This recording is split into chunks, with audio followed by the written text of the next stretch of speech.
Hello, everyone, and welcome to Season 4, Episode 2 of History's Greatest Idiots, the show where we go back through all of human history and bring you examples of people making gargantuan mistakes and help you learn lessons from them, so hopefully you don't repeat those mistakes again. But who are we kidding? Humans, we like to make mistakes. It's part of our DNA. So I'm going to get a couple of things out of the way first. Toastazoid is joining us. Really good to see you. Oh, it's so good to see you. So first of all, I want to give a big shout out to our patrons who have been super, really good to us, especially over the Christmas period. They've been very patient because we took like a 3-4 week break. Okay, so let's get this going. So first of all, joining me as ever is my amazing co-host Derek. Hello. Hey, good, man. Yeah. So Derek hasn't had a haircut. I have. And the boys are back in town. I'm glad to see you back. Thank you so much, Kimberly. It's really good to see you. And Toastoid, what happened to your face? Yes, I had a haircut, and I asked him to tidy up my beard, and he used clippers and chopped off a lane down the side of my face. And I was like, right, well, the rest has got to go. Then we'll go design a stubble for a while. It's going to grow back, but for now, I'm going to look like a 20-year-old for a little bit. So let's go back to our Patreon. So if you would like to support us financially and get access to behind the scenes extra footage, which we recorded one yesterday, it's now up on our Patreon, and scripts, you get shout outs in our podcast and a bunch of other amazing cool gifts. Go to patreon.com/History's Greatest Idiots, where you can join Dilly Bob, you can join Andrew Zavara, Kimberly Johnson, who's obviously joining us live, and Jesse Christ, as well as our new patron who has subscribed for free. That is Josh Wilson. Josh Wilson, thank you so much for joining us from the Familiar Wilsons. We love Josh. He's just an amazing human being. Thank you so much. And if you'd like to follow us on our social media, please go to Twitter/X at Greatest Idiots, or on Instagram, you can go to at History's Greatest Idiots if you'd like to interact with us there. So before we get going, there's a bunch of stuff we need to cover, but we wanted to kind of put this out there and make a little, not statement, but talk about the podcast itself. So there was myself and Derek who had a bit of a discussion, and we wanted to kind of remind everyone that the reason we do this podcast is to be as positive as possible. We don't want this to be like a negative environment, or for it to feel like we're actually actively out here judging people. That's definitely not something we want to do. It's not something we want to encourage, and it's definitely not something that, you know, we should be doing as a society, because ultimately people make mistakes. They make big mistakes in their life, and one of the most important things in life is to grow and evolve and change after you make a mistake. And if someone is actively looking at their mistakes, they're trying to remedy their mistakes, they're trying to move on and trying to become a better person each day, whether that's small mistake, big mistake, whatever it is, as long as that person is doing that, I don't think anyone should really have the right to judge or criticize them. And that's not what we're trying to do with this podcast. What we're trying to do is show you times in the past when people have made colossal errors in judgment, or made mistakes, or a series of mistakes throughout their lives, so that we can look at the root causes of those mistakes. We can look at the knock-on effects of those mistakes, and hopefully you, the listeners, the viewers, whichever way you consume this, you can take those lessons that we're giving you and use them in your everyday life so that you can avoid these pitfalls, because ultimately the whole point of human existence is to kind of evolve and grow in some way. And, you know, the way we screw up, it can actually be quite helpful to us growing as people. And I know that Derek and we've both made mistakes in our lives, and people watching and listening have made mistakes in their lives too. And if you are actively out there and you're trying to improve your life and become a better person as a result of mistakes you've made in the past, we love you. And yes, good on you. Yes, good for you. And we are just here to cover that. The name of the show is a little bit deceptive. It's catchy. That's the reason we came up with it. But it's basically there to give you lessons so that you become a better person as a result of other people's mistakes. So keep that in mind. We want it to be an actively positive environment. And a lot of this came about because someone left a comment in a forum that we really liked. And it said that they'd become jaded with true crime podcasts because they were just so intense and sad and negative. And they'd been getting into happier, laid-back podcasts. And they named our podcast as one of those things. It made me feel great when you And said I did a little happy dance when I read it. Yeah. It was if you're watching, you can see it. When you know that you're making a difference in someone's life like that, and you've made them feel better about the world they live in, like that's ultimately what I want to do, really, with all this. I want people to experience the world in a more positive light, and that's all I've ever really wanted, to be honest. Right. So for sure. And I kind of felt like a little bummed bad. I mean, I made light of it with the last one with Tila Tequila and her rating. Yeah. So, but I felt bad with rating. It's good that you felt that way, and that you are reflective. I personally don't think you were like overly negative at all. I think you highlighted the areas where she was like doing terrible things, but also you were there positively because you saw a future for her. And that's important, that people who make mistakes are given that second chance, third chance, whatever it might be, to make themselves better. And, you know, you're never going to be a perfect human being, but there is the possibility there for her to have an avenue back into, you know, a comfortable, calm, happy existence. And I actually think your suggestions were really good on that. I think if she were to pivot into that avenue of doing like really wholesome, you know, motherly content, or even like whatever content she wants, as long as it's generally like positive, I think she'd be welcomed back, because most people have like a level of affection in their hearts for her.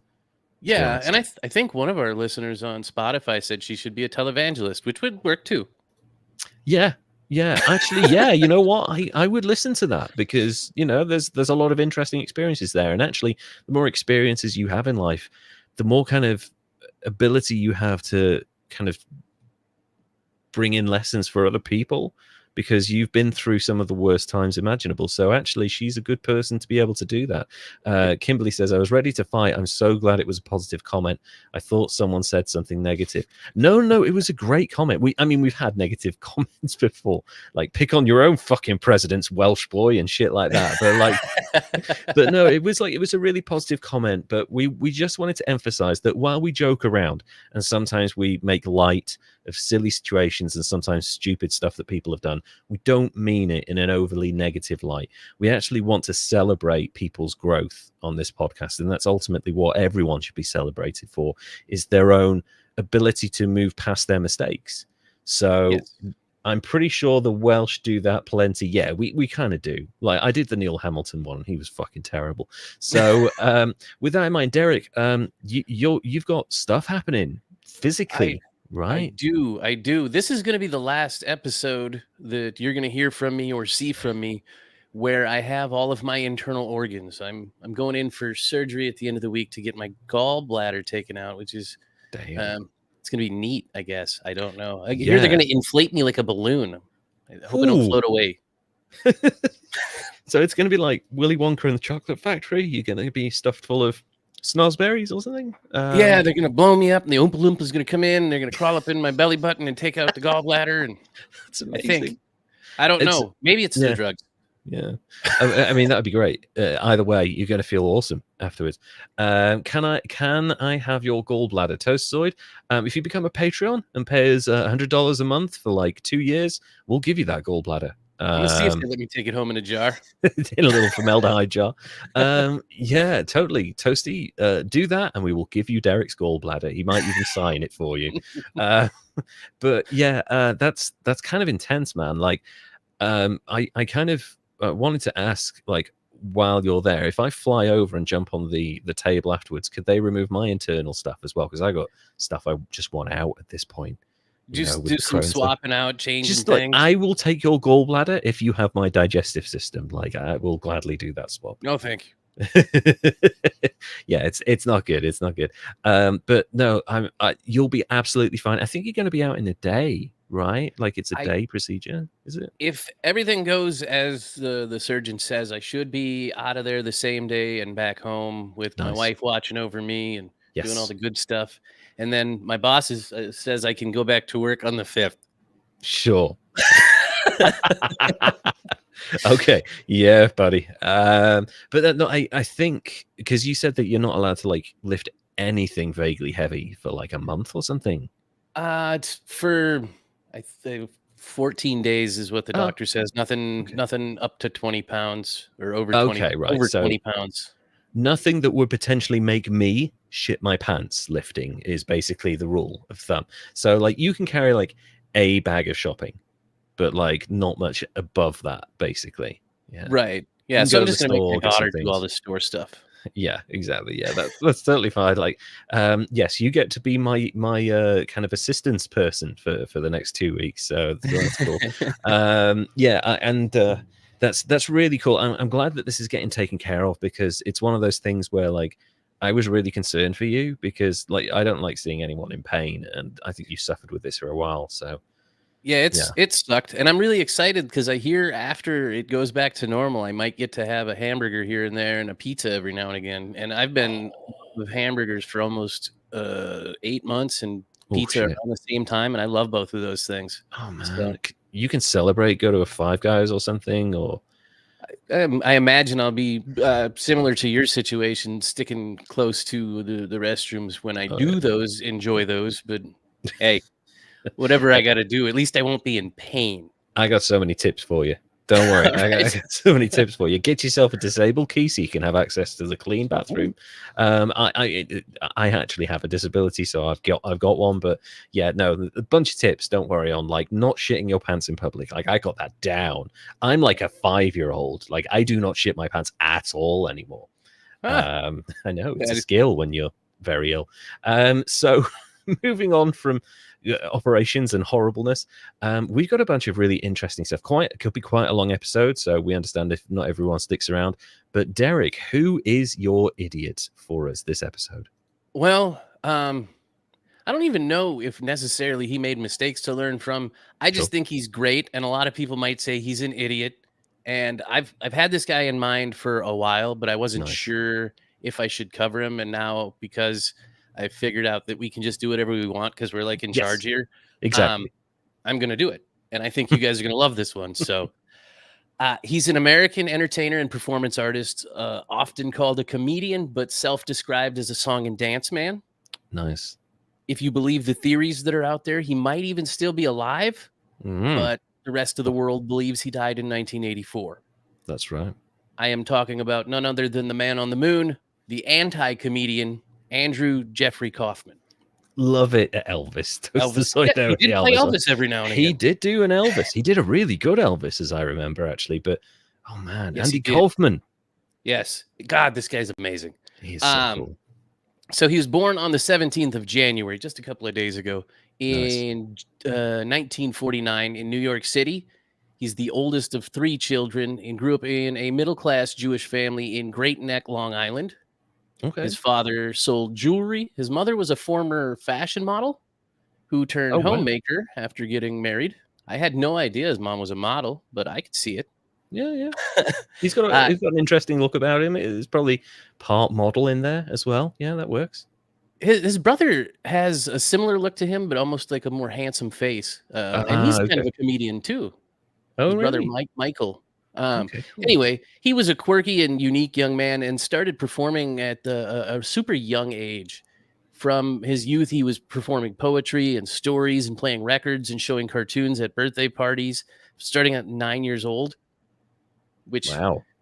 I can't even remember 9 years old, but I don't think that I was performing at any sort of like Comedy clubs. caliber that could be, comedy clubs or birthday parties. I wasn't getting paid to show up in my dad's coat and be foreign man or anything, for sure.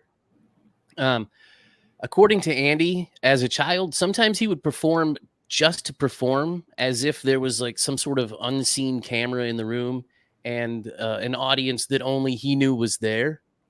So Wow. I think that's kind of what made him who he was right from the start, that he Sure. wasn't performing for anybody other than himself. He was Wow. doing it to entertain the invisible audience in his head, Okay. which I guess could make him mad or awesome, whatever you want to say. Yeah. But by the age William of 6, Blake saw angels in the streets, and people didn't think he was mad. So, if Andy Kaufman is entertaining the voices in his head, then have at it. Those voices have got taste. I think it was more of like a laugh track in his head, Sure. or Okay. a cheering audience, or Yeah. whatever. But Yeah. he really knew how to work the crowd and play emotions, which was amazing. And by Yeah. the age of 16, he had completed an unpublished novel titled The Hollering Mangoon, which he let's see, he wrote that following a visit from a Nigerian musician that I'm not going to say the name of, because it's horribly wrong. You can look it up on the Wikipedia page. It's Baba Tunde, long last name. But Okay. he took up to playing the congos after meeting this musician, Right. and they played a big part in his act, Yes. often being woven in as a rhythmic relief to the sobbing breakdown of his lovable and sensitive foreign man character. That's right. Yeah, he would just literally break down into tears halfway through the act, but like it would go on, like beyond the point of laughter, like to the point of like, this is getting uncomfortable now. It absolutely would. Yeah. In 1967, he graduated from high school, Great Neck North High School in Long Island. Took a gap year to find himself. Something, I don't know, maybe smoking weed and hanging out with the hippies from high school still for, I don't know, I made that up. No, then he went to pretty accurate. junior college and he studied television production, taking his talents to a show that he created called Uncle Andy's Funhouse, which was sort of a comedy variety show. And it was like just pure Andy insanity. He took comedy and performance art to the edges of irrationality and blurred like a sort of dividing line between reality and imagination on that show, and did some of his throwbacks with Foreign Man and playing cartoons and all that fun stuff. Nice. Then in 1969, in August, he hitchhiked to Las Vegas to meet Elvis Presley himself, showing up unannounced at the International Hotel. And then he started performing his own unique brand of stand-up comedy around at coffee shops and nightclubs all along the East Coast when he got back. Nice. Which earned him a reputation pretty quick as a talented and eccentric performer, because he was wild. Like, you never knew what you were going to get with him right from the very beginning. Yeah. He would like come in and not even tell jokes, really. He would just talk or bring up his family one by one and introduce them and have his grandma sing. Oh my God. At one point, he had his brother Michael come up and sing La Bamba a cappella to a crowd who was just like, what in the hell is going on? What is happening? So he received his first major attention because of the character Foreign Man, who some people that may have watched it wrong might have thought that he was poking fun at foreigners, but Foreign Man was really a meek, high-pitched, heavily accented voice that claimed to be from Caspar, which was a fictional island in the Caspian Sea. But it was a character that he developed as a kid. It was like he was kind of a sweet, emotional man. Yeah. He didn't mean to poke fun at anybody. He meant to kind of show the naivety, the Mhm. newness to a place, um, I think of a it's also like newcomer trying to like fit into a new society.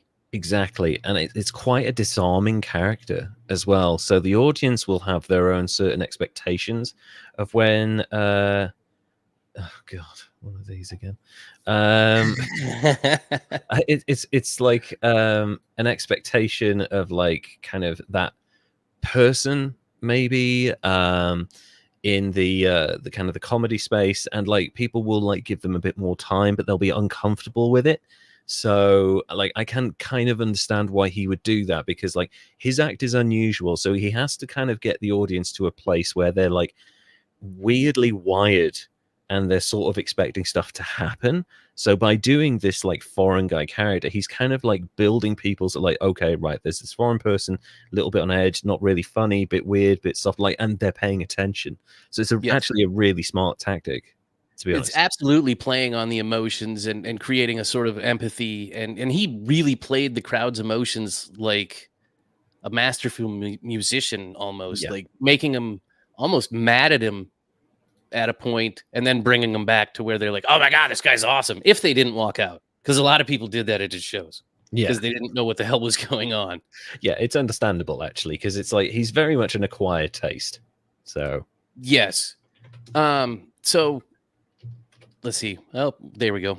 So he was doing that, like I said, to create the sense of empathy for a newcomer that's trying to fit in and be accepted, and acting like unsure if he's being laughed at or being laughed with. And he would say that right in the middle of his act as Foreign Man sometimes, and then break down into tears, and then play the congos and into a song.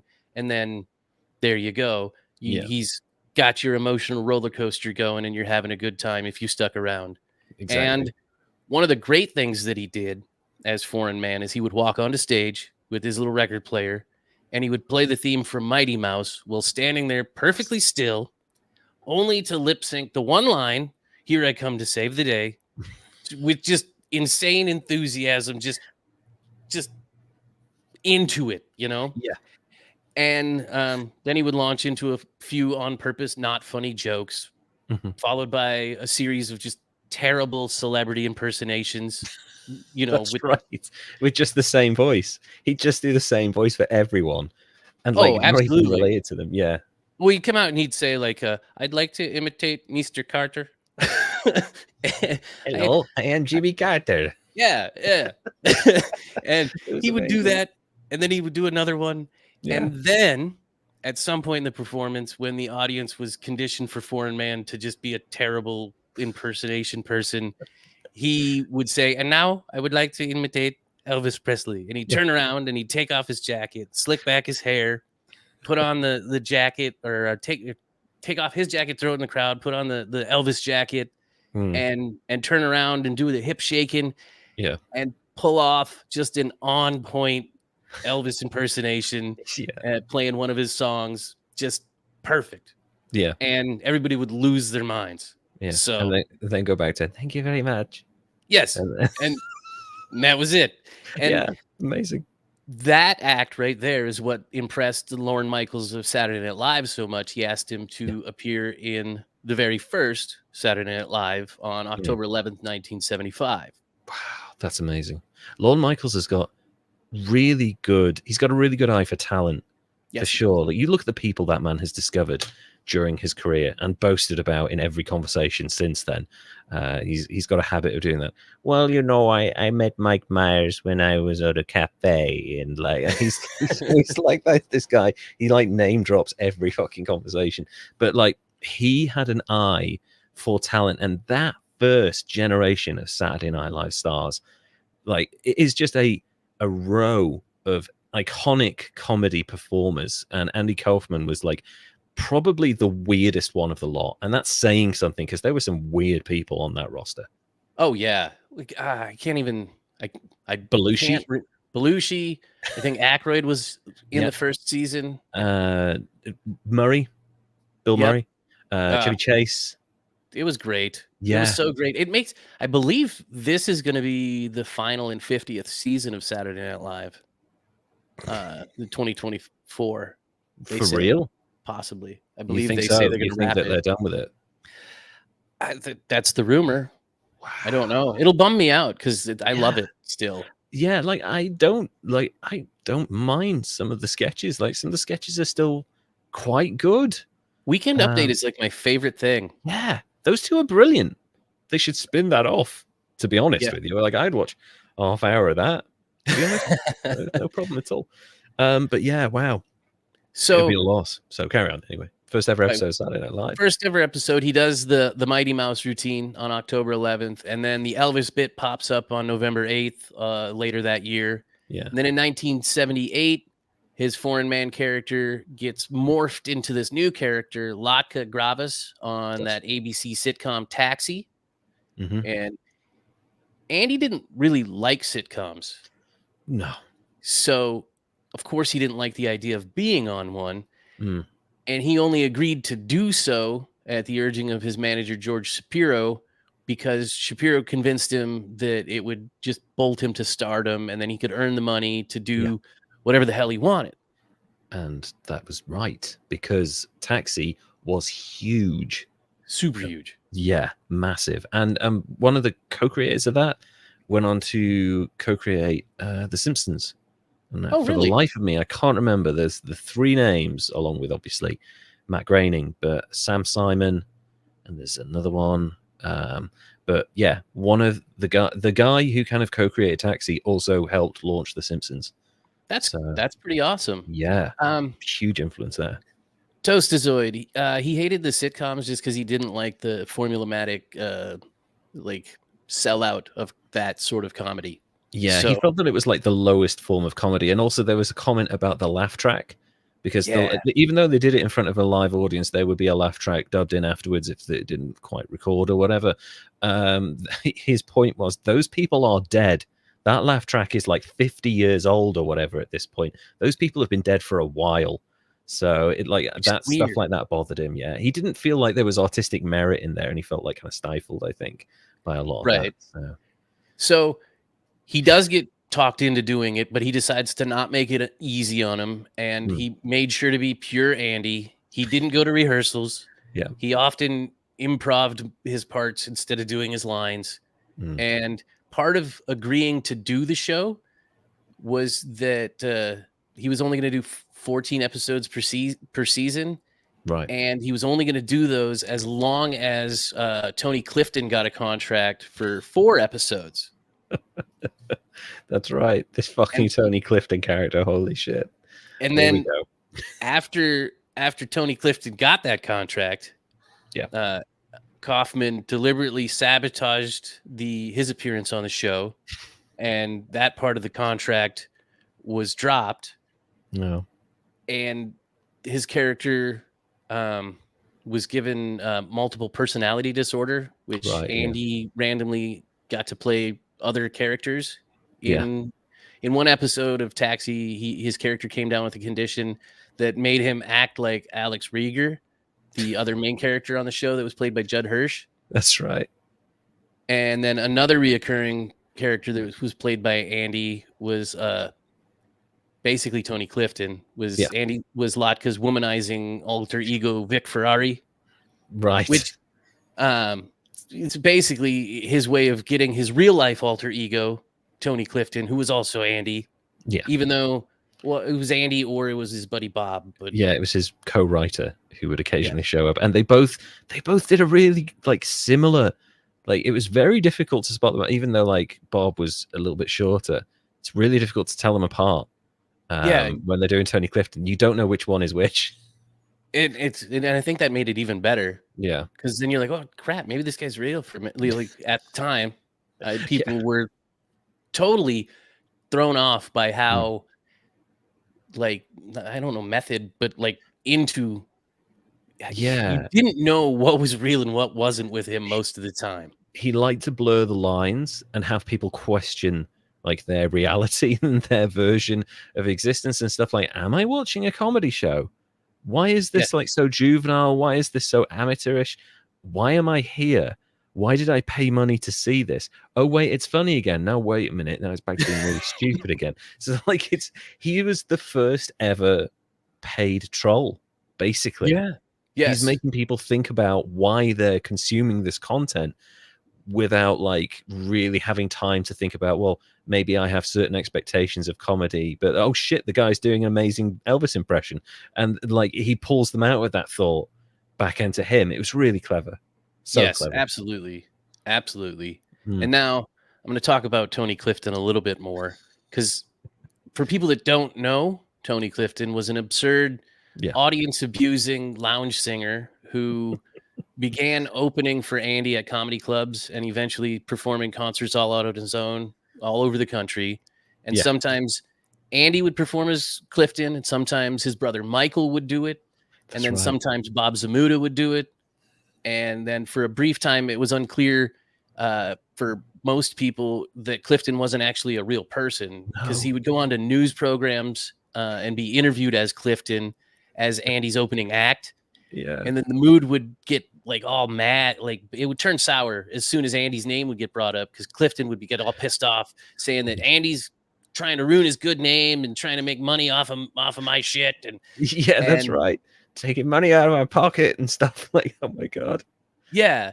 And so, like I said before, a requirement for Andy accepting the starring or a role on Taxi was that Clifton would be hired as a guest for those four.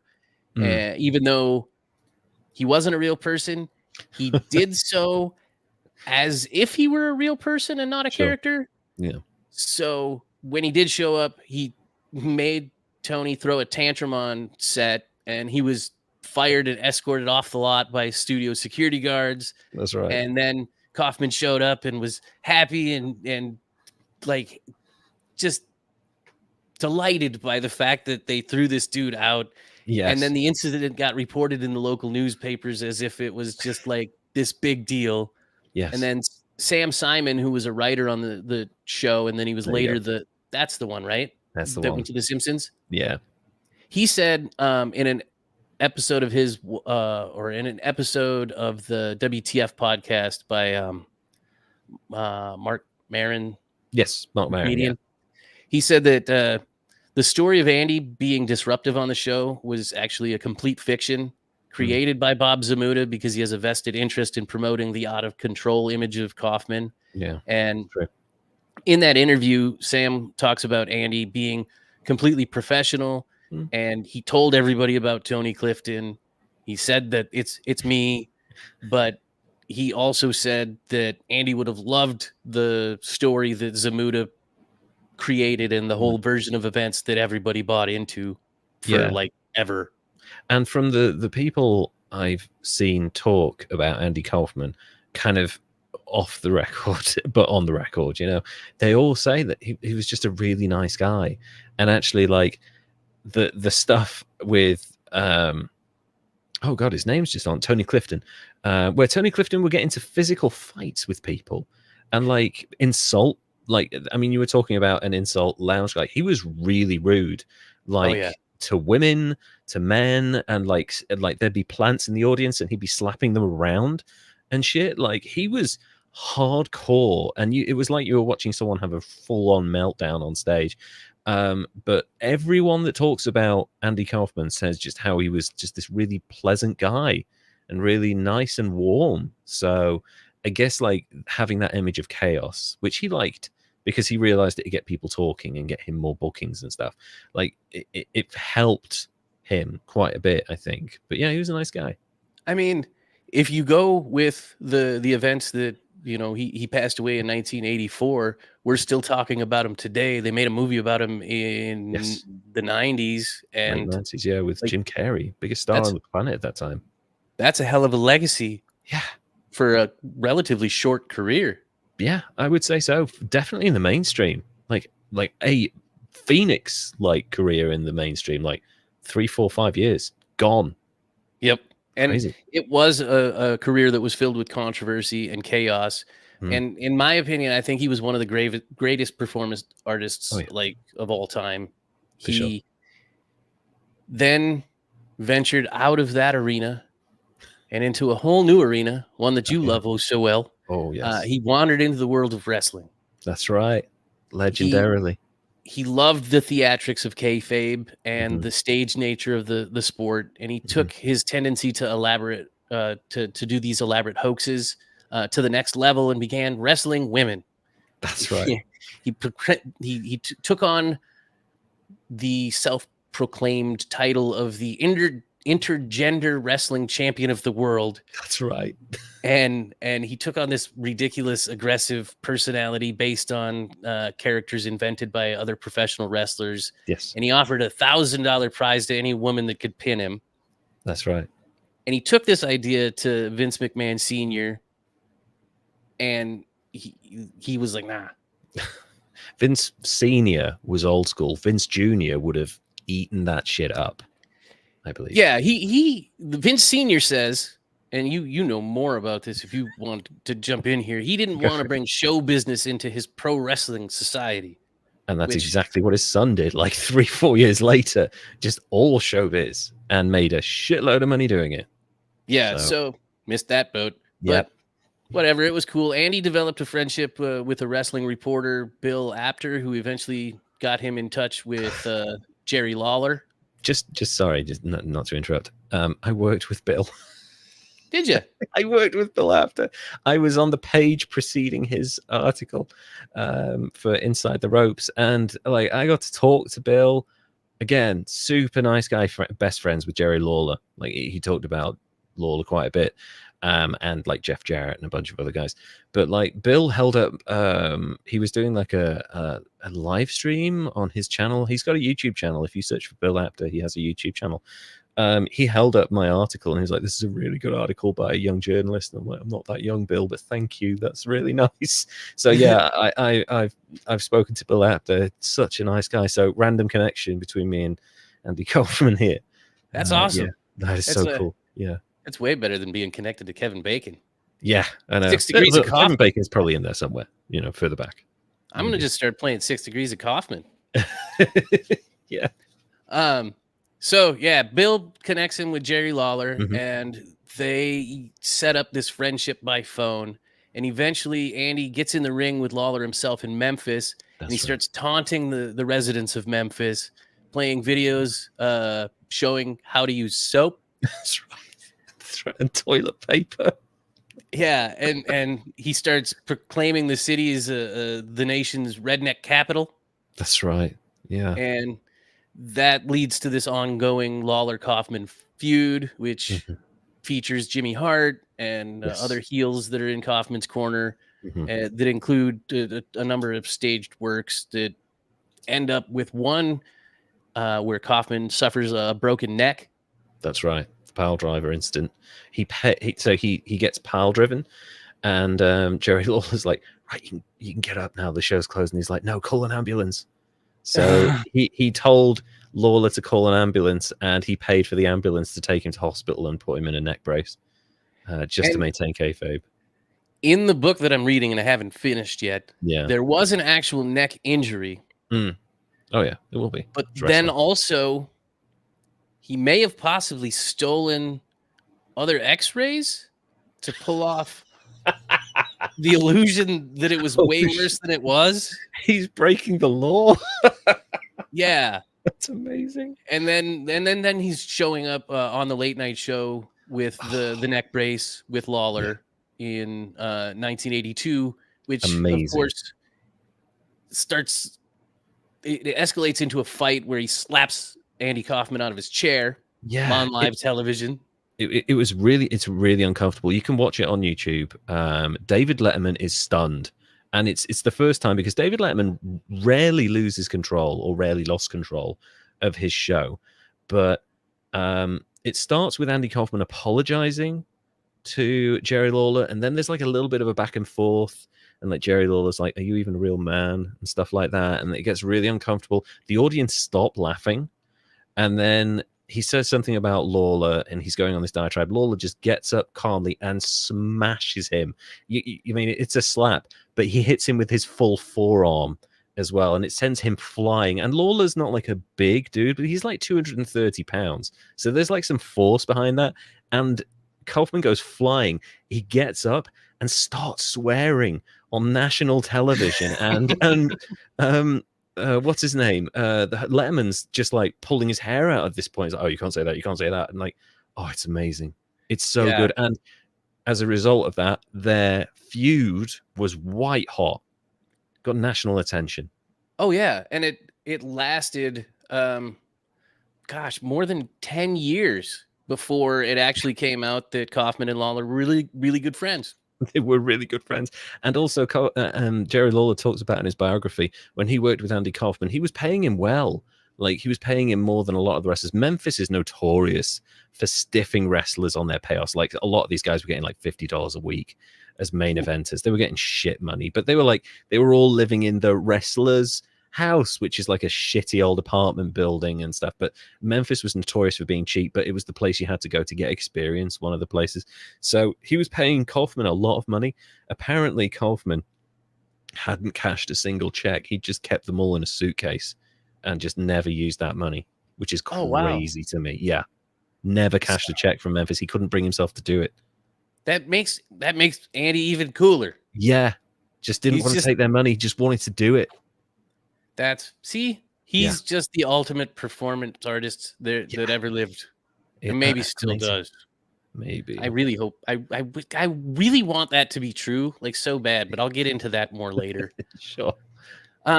His career life was crazy and a complete mystery, but his personal life was even more of a mystery. Really, he never married anybody, but he did have a daughter out of wedlock with a high school girlfriend that was placed up for adoption.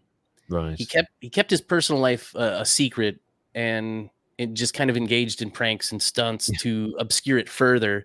Like, originally before Saturday Night Live, he was on a show called Fridays, which was like a sketch comedy thing, like Saturday Night Live.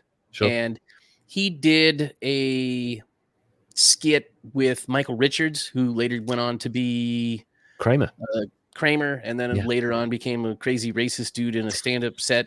Yeah, that was. And I think he stood up or fixed himself later. I don't know. Yeah, he apologized and tried to get his career back on track, but I think he's just doing like the comedy circuit now. Like he's probably never coming back on TV after that.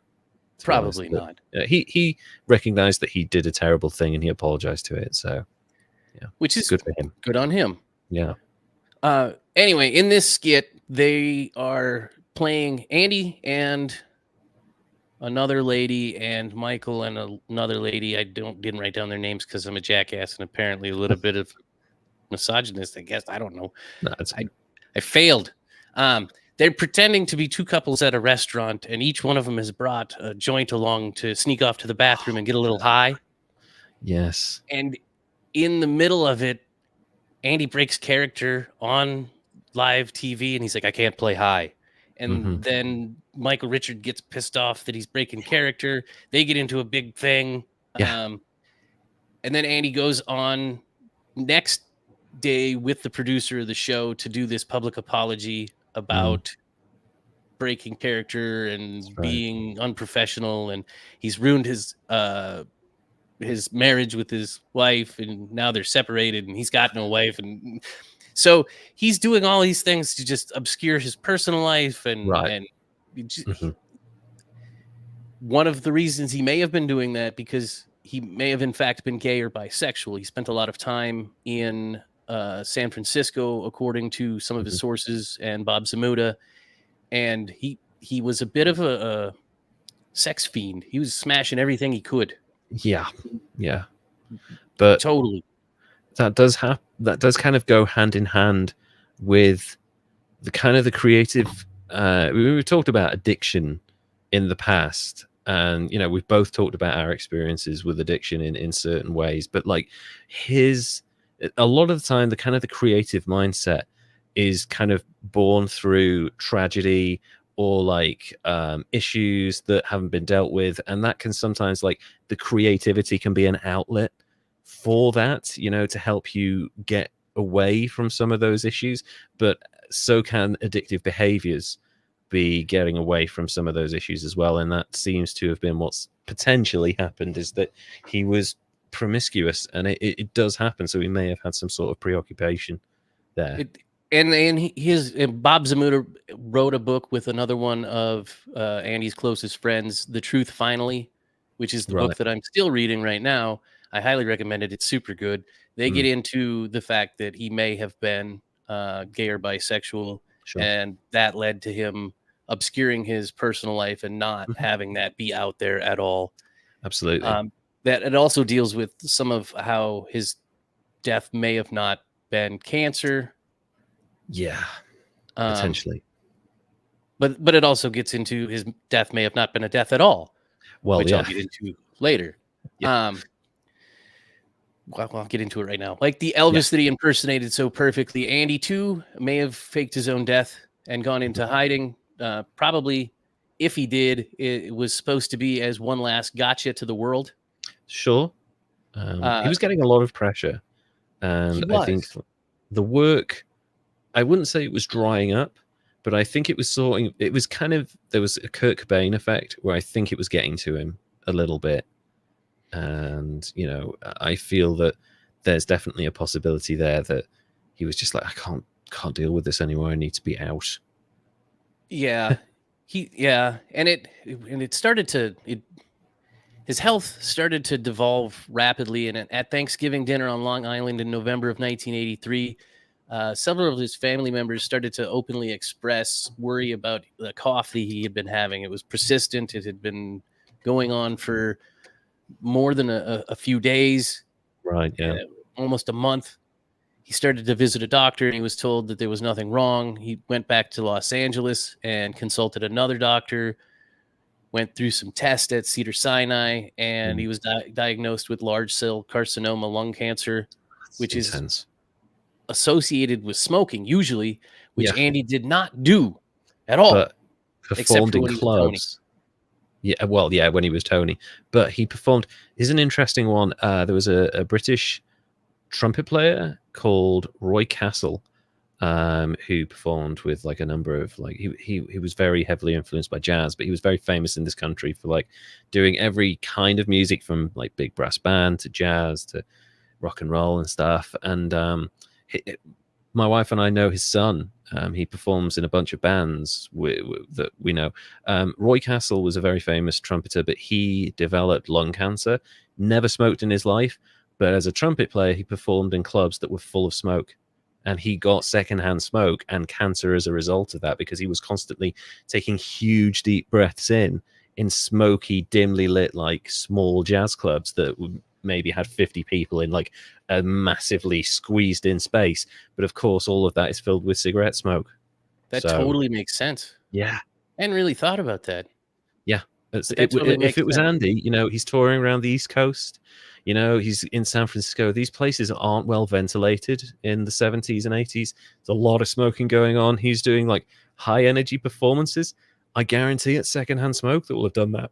Yeah, that very well could be. And to answer Toastazoid's question about why this guy's an idiot, he's not. He's just he's great. He's great. He's on the greatest end of the name. He's a greatest of idiots. But I also think Andy's character was deliberately designed to be slightly idiotic.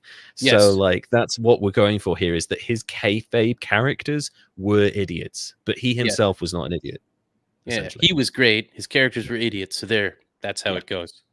Greatest idiot. Yeah, there you go. Boom. So he gets diagnosed with that, and then audience get to see him for the first time starting to deteriorate in January of 1984. He shows up to a performance looking pretty gaunt, and he acknowledged that he has this unspecified illness that he hopes to cure with natural medicine that included a diet of all fruits and vegetables and other measures, which is how I tried to cure my gallbladder stuff, and it didn't work. That's how Steve Jobs tried to cure his cancer. Also didn't work. Don't do that. Don't, eat your fruits and vegetables, but don't try to cure yourself with them. Combine it with a healthy lifestyle and proven successful medicines. Yes.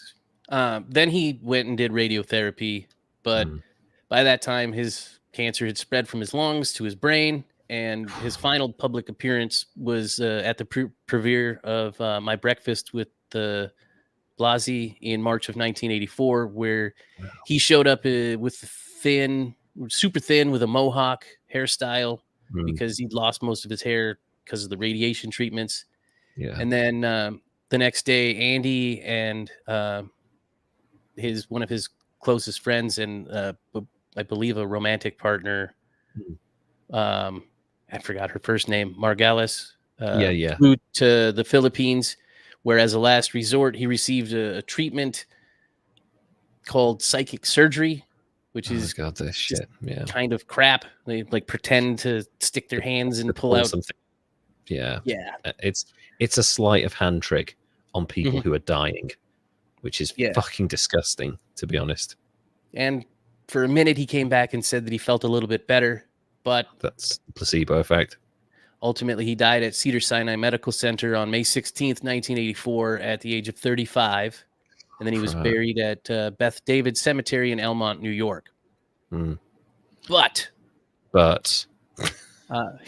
he often spoke of faking his own death as a grand hoax, with the rumors persisting, often fueled by the sporadic appearances of Kaufman, Kaufman's character, Tony Clifton. Yeah. He was showing up at clubs for like years after Andy's death. He performed the year after his death at the Comedy Store benefit in Kaufman's honor with members of the entourage there. Yes. And then in the 90s, he showed up at Los Angeles nightclubs. Jim Carrey played Kaufman in The Man on the Moon and stated that Bob Zamuda was the one that was doing that to keep the story alive. But then in 2013, rumors started to float about that Andy was out there still alive because an actress popped up claiming to be his daughter. And showed up in like a weird hoax with his brother, which his brother may have not been in on. Oh, wow. And then it's really weird. That's in the book too. It's so hard to know what reality is with this lot, with this whole organization that is Andy Kaufman and his support network. It is really choose your own reality with Andy. Yeah. Wow. But to kill that hoax, the Los Angeles County Coroner's Office released his death certificate and proved that he was indeed dead and had been buried at the Beth David Cemetery. Although in 2014, Zamuda and Margalis wrote that book saying, maybe not in 30 years. Later, you know, it's not photographs of the corpse. So, yeah. They say that it was a prank that he was supposed to reveal himself after 30 years. But that has come and gone. Yeah, that's, you know, we're both born around that time. We're both in our early to mid 40s now. So yeah, it's a little late. Now I'm going to do something that hopefully doesn't make YouTube mad at me, and I'm going to go into my own Andy Kaufman conspiracy theory. That's fine. Go for it. Just don't mention like space lasers and shit like that. No, I'm going to say Andy was on the very first SNL. This year is the 50th season of SNL, and the rumors are that this is the final season. Lorne Michaels is saying this is the final season. Oh my God. That's going to be 40 years, 1984, 2024. Yeah. Not saying, just saying. It's supposed to be the final season. It's going to end in May of 2024. He died in May of 1984. Wow. Dun, dun, dun. If he isn't dead, Jim Carrey better fucking show up as Andy Kaufman on the final episode of Saturday Night Live. Yeah. Or at least Tony Clifton. Like, come on, just get Tony Clifton to come on and call someone fat and like slap someone around. Like, just do that. He needs, there we go. Tony Clifton needs to come on to the last episode of Saturday Night Live and slap Lorne Michaels, or I'm going to do it.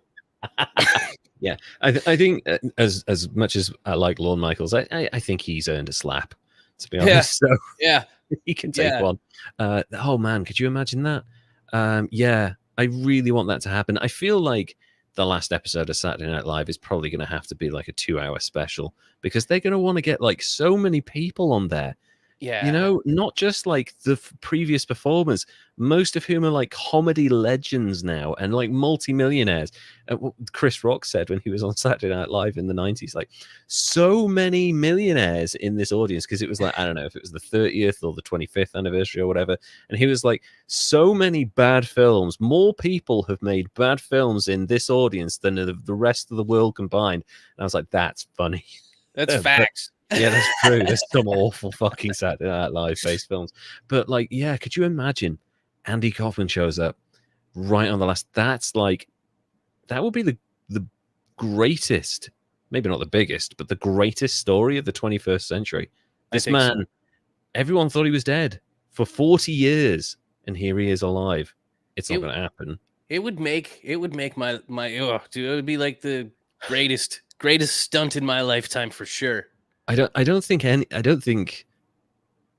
TV would ever really be the same after something like that, because this is like the ultimate breaking of reality. And I've spoken about this before, so I hate to go on about it. Charlie Brooker used to do a TV parody website called tvgohome.com where he would do like crazy TV listings. So he Okay. had like one section which was a masturbation minefield, where you would see an erotic image for 8 minutes and then like close-up footage of an eye being operated on, and then another erotic image, and then like torture and stuff. And there was another one where it was dangerous Olympics, and one of the events was wolf fucking. Oh no. But like he had to stop doing tvgohome.com because Channel 5 commissioned a program called Touch the Truck, where a group of people would stand around touching a truck, and the last person touching it would win the truck, and there would be fights and people pushing each other over. And he was like, as soon as that happened, I had to stop making tvgohome.com because TV had caught up with my insanity. So I feel like if Andy Kaufman shows up on Saturday Night Live on the last ever, like, how can you ever have a live sketch show after that on television? Because reality will be gone. You know, our interpretation of it will be gone. That would really be the perfect way to end SNL, because you shouldn't do it after that. But yeah, that's Andy. Yeah. So, I mean, I highly encourage anybody that liked the small bit that I shared here to investigate more, read The Truth Finally, watch The Man on the Moon, which is a great film, really heartfelt as well, really lovely film. Jim Carrey does a great, spot on job. He does. There's actually a documentary about that film as well, where Jim Carrey talks about basically losing his mind making that film, because he was so into the world of Andy Kaufman that actually it kind of made him go a little bit insane. That seems fair. And there's tons and tons of YouTube videos available on him that are super entertaining. Absolutely. And I think the man was an inspiration. But you know what? Like, are we going to rate still? I'm. We were going to ask about that, weren't we? We were going to ask the audience if you were happy for us to continue giving people ratings. We'll give a rating this episode, but if you get in contact with us on our social medias, so at History's Greatest Idiots on Instagram and at Greatest Idiots on Twitter, let us know if you're happy for us to continue with rating. If you're not, let us know and we'll stop rating people. But I'm going to give Andy like a super low score. Absolutely. I think this is like one of those moments where it's like it could also be a little bit variable, because I'm going to give him a 2. Okay. I'm giving him a 0 to so giving him a 0. Nice score. I agree with him. Yeah. Okay. I might lower. What I'm going to do is I'm going to score Andy Kaufman a 0. For like there's nothing really I can criticize. What I will say is if he comes back from the dead on Saturday Night Live or reveals that it was a hoax, which I don't think is happening, I genuinely think Andy Kaufman is dead. I will give him a 10, because like there will have been people that maybe cared about him that will have been like maybe in the dark a little bit. So I'm like, that's kind of a dick move, but okay, you know, like I'm happy to give Andy Kaufman a 0. Only the second person to ever get a 0. Yay! No one's ever got 100, but yeah, 2 people have got a 0. Both of them were trolls, comedians, kind of. Yeah. Yeah, and both of them were like just wholesome people that just like to make people laugh. And also both of them were like you say, trolls. In a sense. Yeah.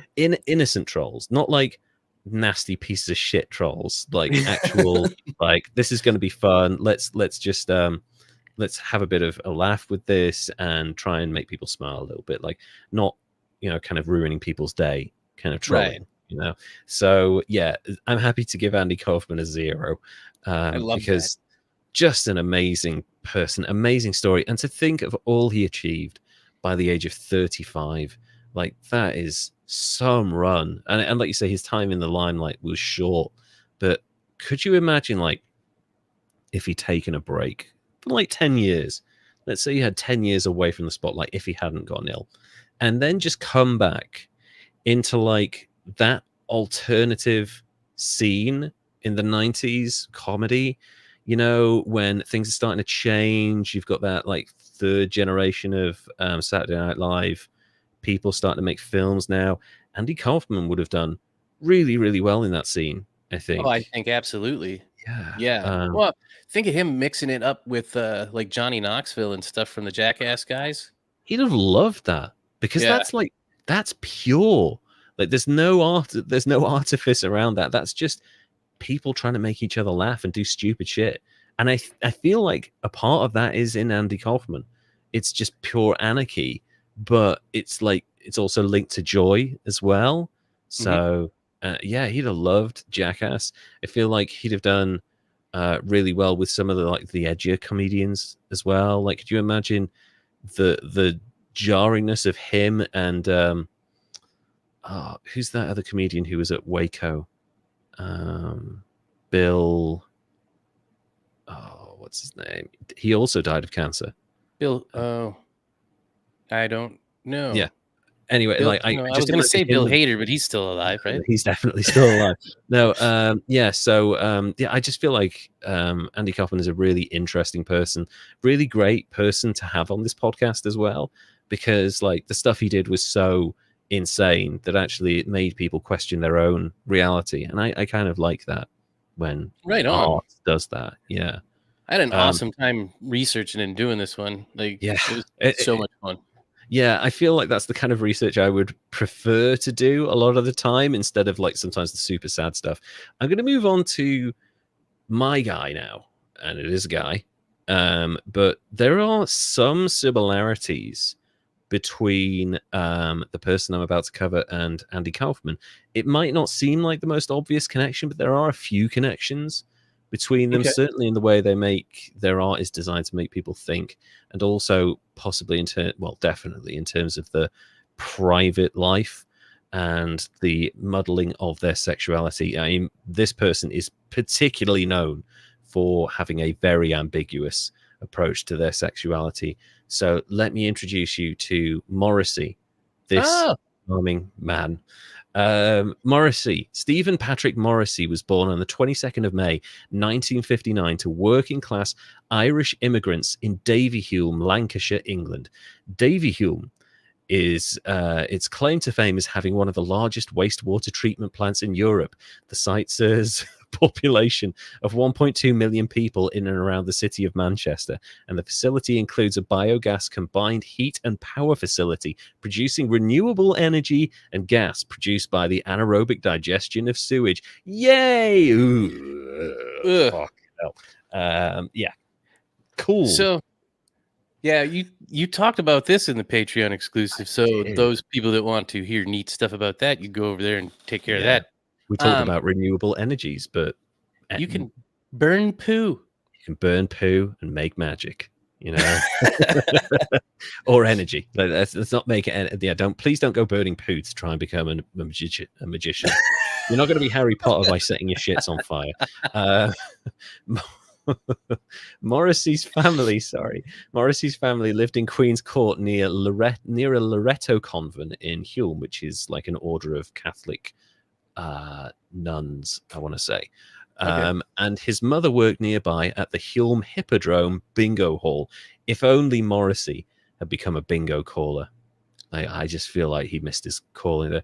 Oh, the 888. Like, it would have been So amazing. He could have sung that shit. They moved because of the 1960s demolition of almost all the Victorian era houses in Hulme, known as the slum clearance. This happened a lot in England after the post-war. There was this movement to the Nazis have leveled the country. This is the time to rebuild. We can give people better housing, and let's just knock down everything that they didn't bomb. So all of these Victorian era houses, which were 2 up, 2 down, didn't have internal plumbing. So you'd have like a kitchen sink, but you had to go outside to use the toilet. And like there were no showers, and bathtubs were like rare. So they knocked them all down and built these enormous high-rise brutalist monstrosities in their place, which are now themselves crumbling to pieces. And yeah, They couldn't have just put in plumbing?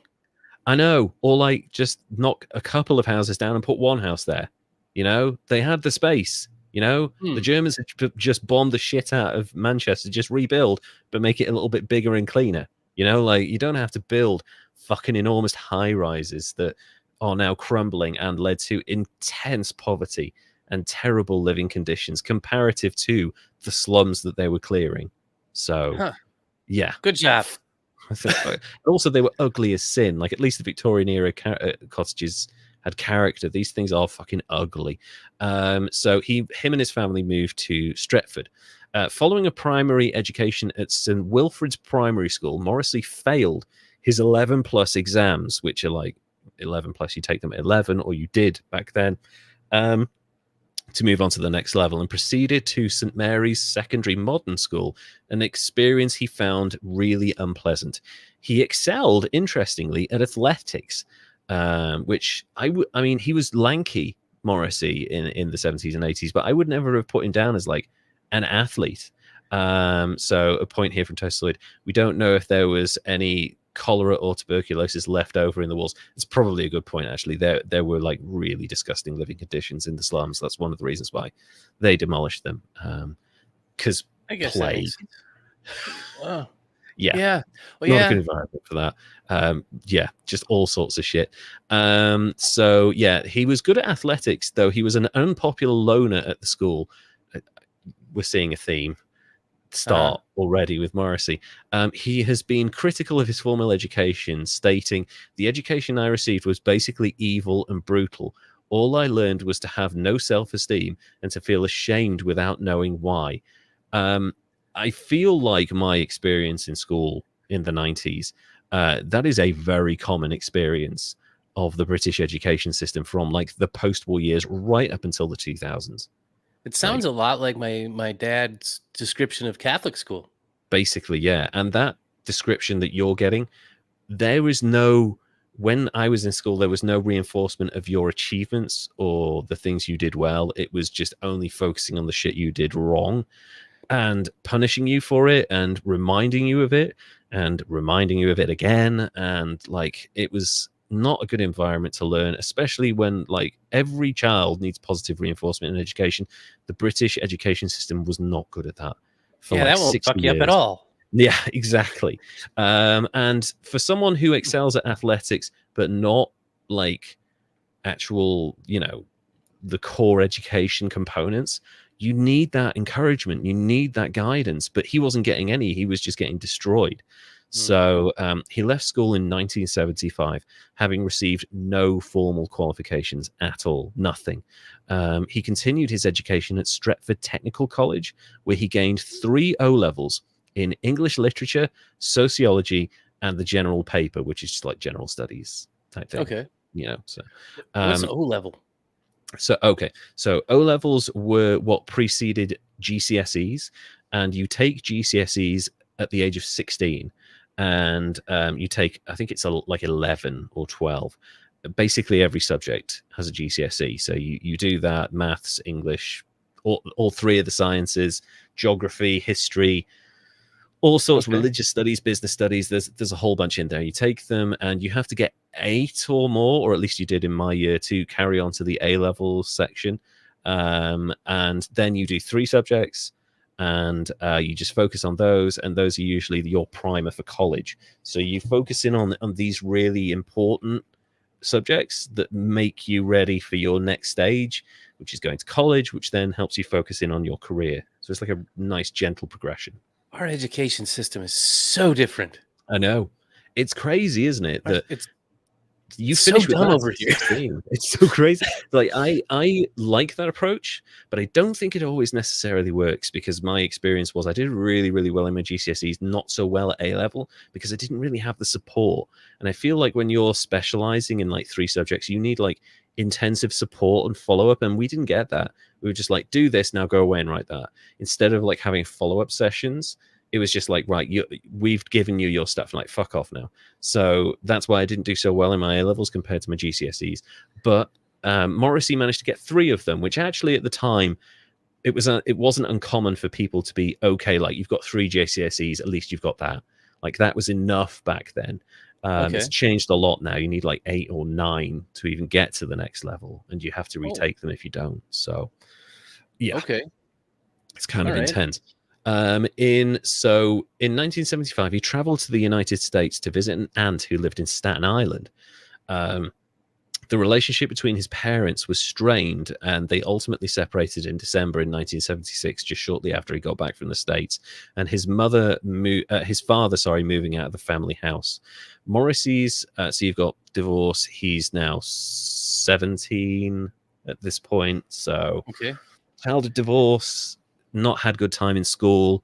Also, as we'll get to it, probably questioning his sexuality, but not being allowed to, because it's 1970s, early Thatcher era England. Not a good environment for that. Morrissey's librarian mother encouraged her son's interest in reading. He took an interest in feminist literature and particularly liked the Irish author Oscar Wilde, whom he came to idolize. You can definitely see Oscar Wilde's influence in his lyrics, but also who Morrissey is. You know, he is an Irish guy, descended from Irish people, but in an English environment, very kind of flamboyant, but also like sexuality is quite fluid, clearly. Right. So very much a modern day Oscar Wilde, particularly in the way he writes. So yeah, that makes total sense. And I hadn't even thought about that really at all, but yeah, that I know. Jives perfect. It aligns amazingly well. The young Morrissey was also a fan of the television soap opera, and calling it a soap opera is a little bit, because that has connotations in America with like cheap, like TV, silly. But like it means a slightly different thing in the UK, where it's like kind of a very serious, like actual real life drama. The television soap opera Coronation Street, which focuses on working class communities. It says communities, one community, but hence the street in Manchester. He sent proposed scripts and storylines to the show's production company, Granada Television, although they were all rejected. So a little bit about Coronation Street, just back up. Coronation Street has been running shows multiple times a week, so like 2-3 times a week, since 1962. It's a long running TV show, and they're typically either intense or a little bit sad, sometimes downright depressing, but also sometimes just like everyday stuff, like guys having difficulty at his job, someone's maybe got like a gambling problem, this person's maybe gotten into a fight, or maybe their relationship's breaking down. It's not always like high drama. Sometimes it's just normal life that they're focusing in on. But they don't ever have any like evil twins and none of that. Like, no like amnesia, no like evil twins showing up. It's mostly like, and they tackle social issues. Like they did a gay storyline in another soap opera called EastEnders in the 80s. They handled a storyline where one of the main characters got AIDS in the 1980s. Yeah, like they've done like intense sexual assault storylines. They've done really, really serious real life issues, and all of them are covered in things like Coronation Street and EastEnders are the big 2. Coronation Street, Manchester. EastEnders is the BBC's version. It's in London. So you get some really good handling of real life issues, but it can be depressing. And I can see why Morrissey was drawn to it. The best way I can describe it is imagine the Starks in Game of Thrones with slightly different accents and no swords. Because that's basically it. Like, oh, it's fucking grim. Oh, God, winter's coming. Oh, and all of that. Like, that's basically it. only in the modern world without fighting. It's these people that have to put up with constant knocks, but they keep on going. So Okay. Morrissey was drawn to that. I can see why, because he lived it, really. Makes sense. And he would have been perfect for it. But he found another avenue for his writing, and we'll get onto that in a bit. Of his youth, Morrissey has said, pop music was all I ever had. It was completely entwined with the image of the pop star. And I remember feeling the person singing was actually with me and understood me and my predicament. So he felt a really strong attachment to the music industry, particularly of that time. He later revealed that the first record he purchased was Marianne Faithfull's 1965 single, Come and Stay With Me.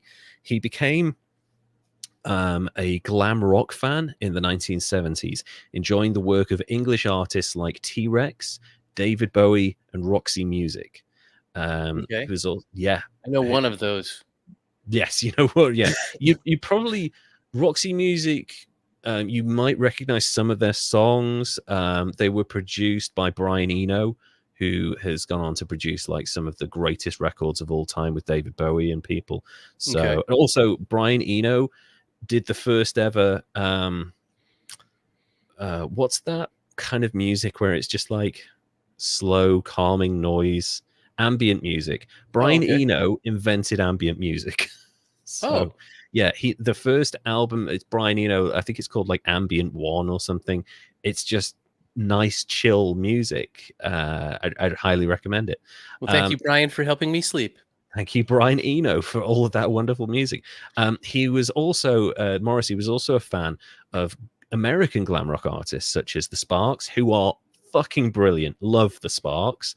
Jabriath and the New York Dolls, who are like really influential. Yeah. Huge. And actually, I can see a bit of the New York Dolls in the way he performs a little bit as well, because they were like quite intense and flamboyant. He formed a British fan club for the latter, attracting members through small adverts in the back pages of music magazines. He created a fanzine for the New York Dolls in the UK, which is kind of a cool thing. You can see he's well into music. Yeah. So, I like that. Yeah. So far, so good. Yeah, so far it's really good. It was through the New York Dolls' interest in female pop singers from the 1960s that Morrissey too developed a fascination with such artists, including Sandy Shaw, someone called Twinkle, who I've never heard of before, and Dusty Springfield, who, like, huge name from the 1960s. Sounds familiar, and you'll have. No, that's someone else. I can't think of her songs right now, but hugely influential artist. Basically, think Adele from 50, 60 years ago. Okay. And actually, I think Adele was like in line to play her in a biopic, but I don't think that ever happened. So maybe it still will. It might do. Dusty Springfield, known for being like small, tiny, massive voice, really powerful voice. I want to say son of a preacher man, but I don't think that's right. I think that's like maybe Nancy Sinatra. Anyway, you'll find you'll have known songs that she's sung before. Anyway. Morrissey at this point wants to become a professional writer, and he considered a career in music journalism. He frequently wrote letters to the music press and was eventually hired by the weekly music review publication Record Mirror. He wrote several short books for local publishing company Babylon Books. In 1981, he released a 24-page booklet he had written on the New York Dolls, which sold 3,000 copies. Oh, wow. It's not bad. No, not at all. I wish I could sell 3,000 copies of a book nowadays. That'd be all right, on Amazon. Wish I could finish a 24-page book. That's not bad. Also, so this is another thing as well. This was followed by another book he wrote called James Dean is Not Dead, about the late American film star James Dean. Morrissey had developed a love for Dean and covered his bedroom with pictures of the dead film star. I wonder why. Starting to see kind of possible hints at, sexuality and stuff like that, and obsession. So has every Monument Mythos fan. That's funny, Toastoid. I like that one. So in August 1978, Morrissey was briefly introduced to the 14-year-old Johnny Marr by a mutual acquaintance at a Patti Smith gig held at Manchester's Apollo Theatre. we have Apollo theaters over here too. They're not quite as aggressive as the one in New York. Okay. So several years later, in May 1982, Ma turned up on Morrissey's doorstep, there to ask Morrissey if he was interested in co-founding a band. Sorry. Would you I'm like rubbing to be off on one? you. Yeah, exactly. Yeah, bound. Would you like to be co-found one of the most influential bands of the 1980s? No, I'd rather write a series of angry music reviews for the NME, if that's okay with you. I want to quickly talk. Morrissey was a music journalist. He wrote a bunch of reviews. I'm going to read them to you right now because they are special. Oh my God. So he mostly wrote for Melody Maker, but he wrote this about Cyndi Lauper. In home country America, Cyndi Lauper is probably filed under New Wave. This record is grossly unmusical, squeezing the rag dry, lifted yet again from her LP. She's so incredibly ordinary. A less than impressed Morrissey quips. Not Wow. He doesn't hold back. He's kind of a dick. He goes on. Another single that Morrissey was full of disdain for was Lionel Richie's Penny Lover. The 17th single lifted from his Can't Slow Down LP. That people actually care for such things suggest an unholy amount of human misery. Wow. Yeah. Good grief. This guy's like Lionel Richie. Like Dosa Buckley, but He back is. in the day. He's the ultimate edgelord. And this is, I want to point out, he's writing this at 17 years old. He's 17 when he's writing this. Of British dad rock band Status Quo, Morrissey wrote, "Unreviewable impertinence. If you can't beat them, shoot them." Oh, damn. So that's his review. Yeah. Fucking hell. There's a couple more of British pop band Bucks Fizz. Morrissey wrote the Smiths. He wrote a note saying, "One would hear more vocal passion from an ape under anesthetic, inexcusably dim." Ouch. Yeah. That's creative. It is some creative slams. Yeah, and now we get to probably the most famous one. It's the easiest one to find online for sure. When he was 17, he wrote a particularly colorful review of the Ramones for a July 1976 issue of Melody Maker. In it, Morrissey goes on to call the New Yorkers a bumptious band of degenerate no-talents and said that the Ramones have absolutely nothing to add that is of any relevance or importance and should be rightly filed and forgotten. He said that about the Ramones. Damn. I mean, he's half right. I mean, they're degenerates and lacking some talent, but I mean, but they it's make punk good rock. music. Yeah, I like the Ramones. Like, I've got their greatest hits album, which is like 40 songs. You can get through it in 39 minutes. I feel like it's like a really quick listen. You blast through that thing, but it's fun. And I don't think Morrissey kind of appreciates the kind of effort that the Ramones put into their like image. And like they were like, we only ever face the audience. We don't like perform to each other. We don't look back we face the crowd, and we only face the crowd, and we are intense. And like they put a lot of effort into it, and they drilled every night at CBGB's. They drilled that show. So I think he's probably wrong, but I get where he's coming from. I think it's because he likes glam rock, and glam rock people and punk rock people don't really get along so well. Yeah, and like Bowie is like high art performance and music and themes, and the Ramones are hanging out with Gigi Allen.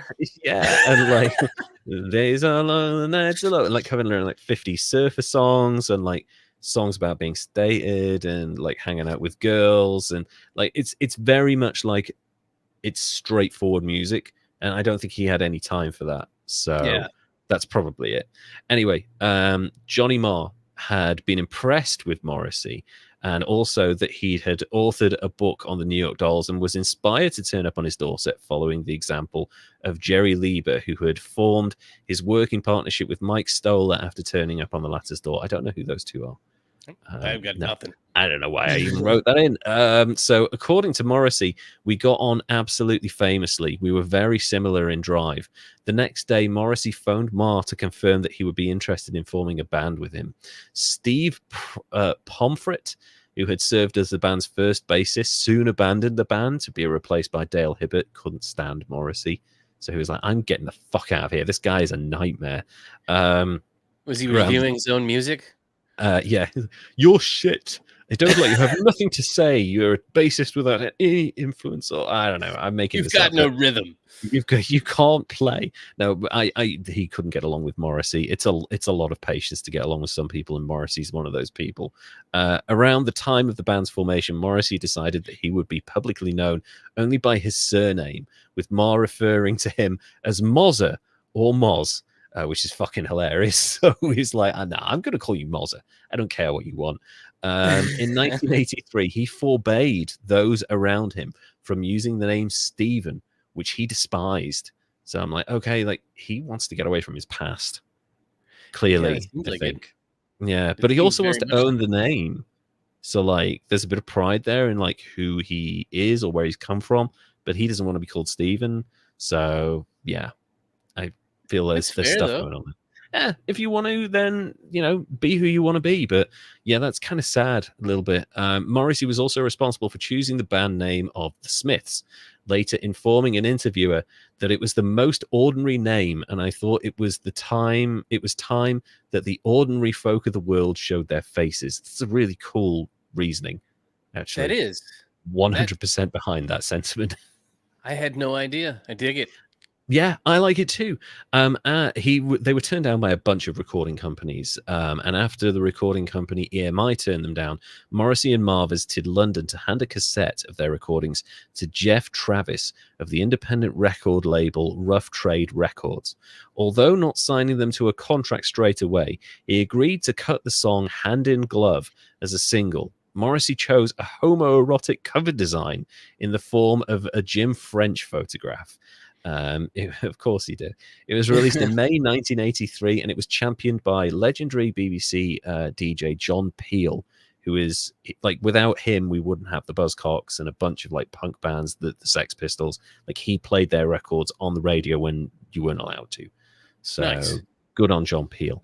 As were in the later singles, but it failed to chart. So even with this push, it didn't like chart. But that's like, new band, they're like in their early 20s. It happens a lot, really. Oh yeah, I mean, you're not gonna be a smash right off the bat, like always.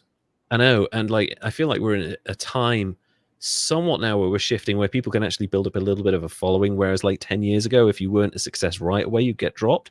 But now you can build up a following on like, Spotify or SoundCloud or whatever it might be, and you can have a bit of a following by the time you hit a certain level. So it's good that that's coming back, and that's kind of what happened with the Smiths. Later in 1983, the band performed the first significant London gig, gained radio airplay with the John Peel session on his radio show, and obtained their first interviews in music magazines NME and Sounds. The follow-up singles, This Charming Man and What Difference Does It Make, fared better when they reached number 25 and 12, respectively, in the UK singles chart. This Charming Man is a fucking amazing song. It is... I can't really put it into words. It's 3 minutes. It's like a perfect 3-minute song. It's kind of the 80s in like a single. It's very homoerotic. It's beautiful. It's upbeat, but it's describing like a really odd situation. A punctured bicycle on a hillside, desolate. Will nature make a man of me yet? Then this charming man comes and picks him up. They maybe like touch hands in the front seat of the car. It's like, it's super interesting. But the whole time, Johnny Marr has put this upbeat, really cool riff, and it goes straight into it, and it's upbeat, it's fast tempo, and then you've got these beautiful lyrics. Like, that song has endured more than most singles from that era. It's when you're getting into talking about the music like this, it makes me want to go back and be an air talent and be able to play the song. Like, I wish we wouldn't get like copyright strikes and we could just play some of the music right now. I would love to play some Smiths music, but also not only would we get copyright strikes, but I'm actually afraid that Morrissey would sue us because he is super litigious. He will sue fucking anyone. So don't sue us. Yeah, please don't sue us. Morrissey, we kind of like you for this stuff. So yeah, I was like you when I was on radio. I would always sneak in Panic by the Smiths because it's like 2.5 minutes.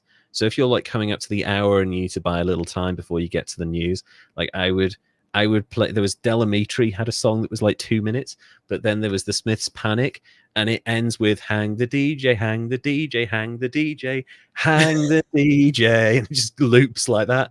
And I'm like, "Who's Hank the DJ? Why do they want to talk to Hank? What is that? What they're singing? Oh, that's okay." So anyway. I love that song.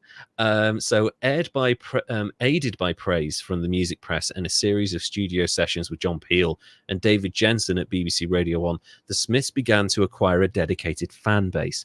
In February 1984, they released their debut album, The Smiths, which reached number 2 on the UK album charts back when you had to sell like 1 million copies to reach number 2. So Nice. it's not a bad debut right there. Yeah, they absolutely smashed it. As frontman of the Smiths, Morrissey described as lanky, soft-spoken, bequiffed, and bespectacled. They're not talking about me, I swear to God. I'm not doing a Morrissey. I swear I'm not. Subverted many of the norms that were associated with pop and rock music. That's very true. He kind of established a new style, really. And we'll get to that now. The band's aesthetic was simplicity, was a reaction to the excessive personified by the New Romantics. So like Duran Duran and Adamant and Billy Idol, I guess, to a certain extent as well, who was quite like really intense.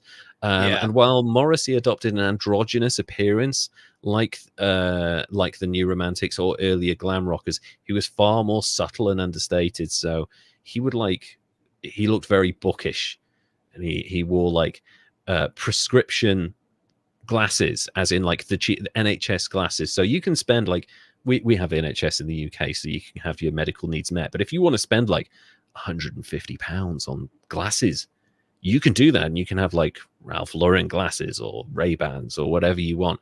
But if you just want like something that you will be able to see through for like a tenner, you can get NHS glasses. They look like shit, but they do the job. And he would wear them as a fashion statement, along with like knackered old like granny jumpers and like grandfather pants and shoes that were 30 years old and stuff. So he was just like thrift shop aesthetic in the early 80s. Before Macklemore made it cool. Before Macklemore made it cool. And also before that was really a thing.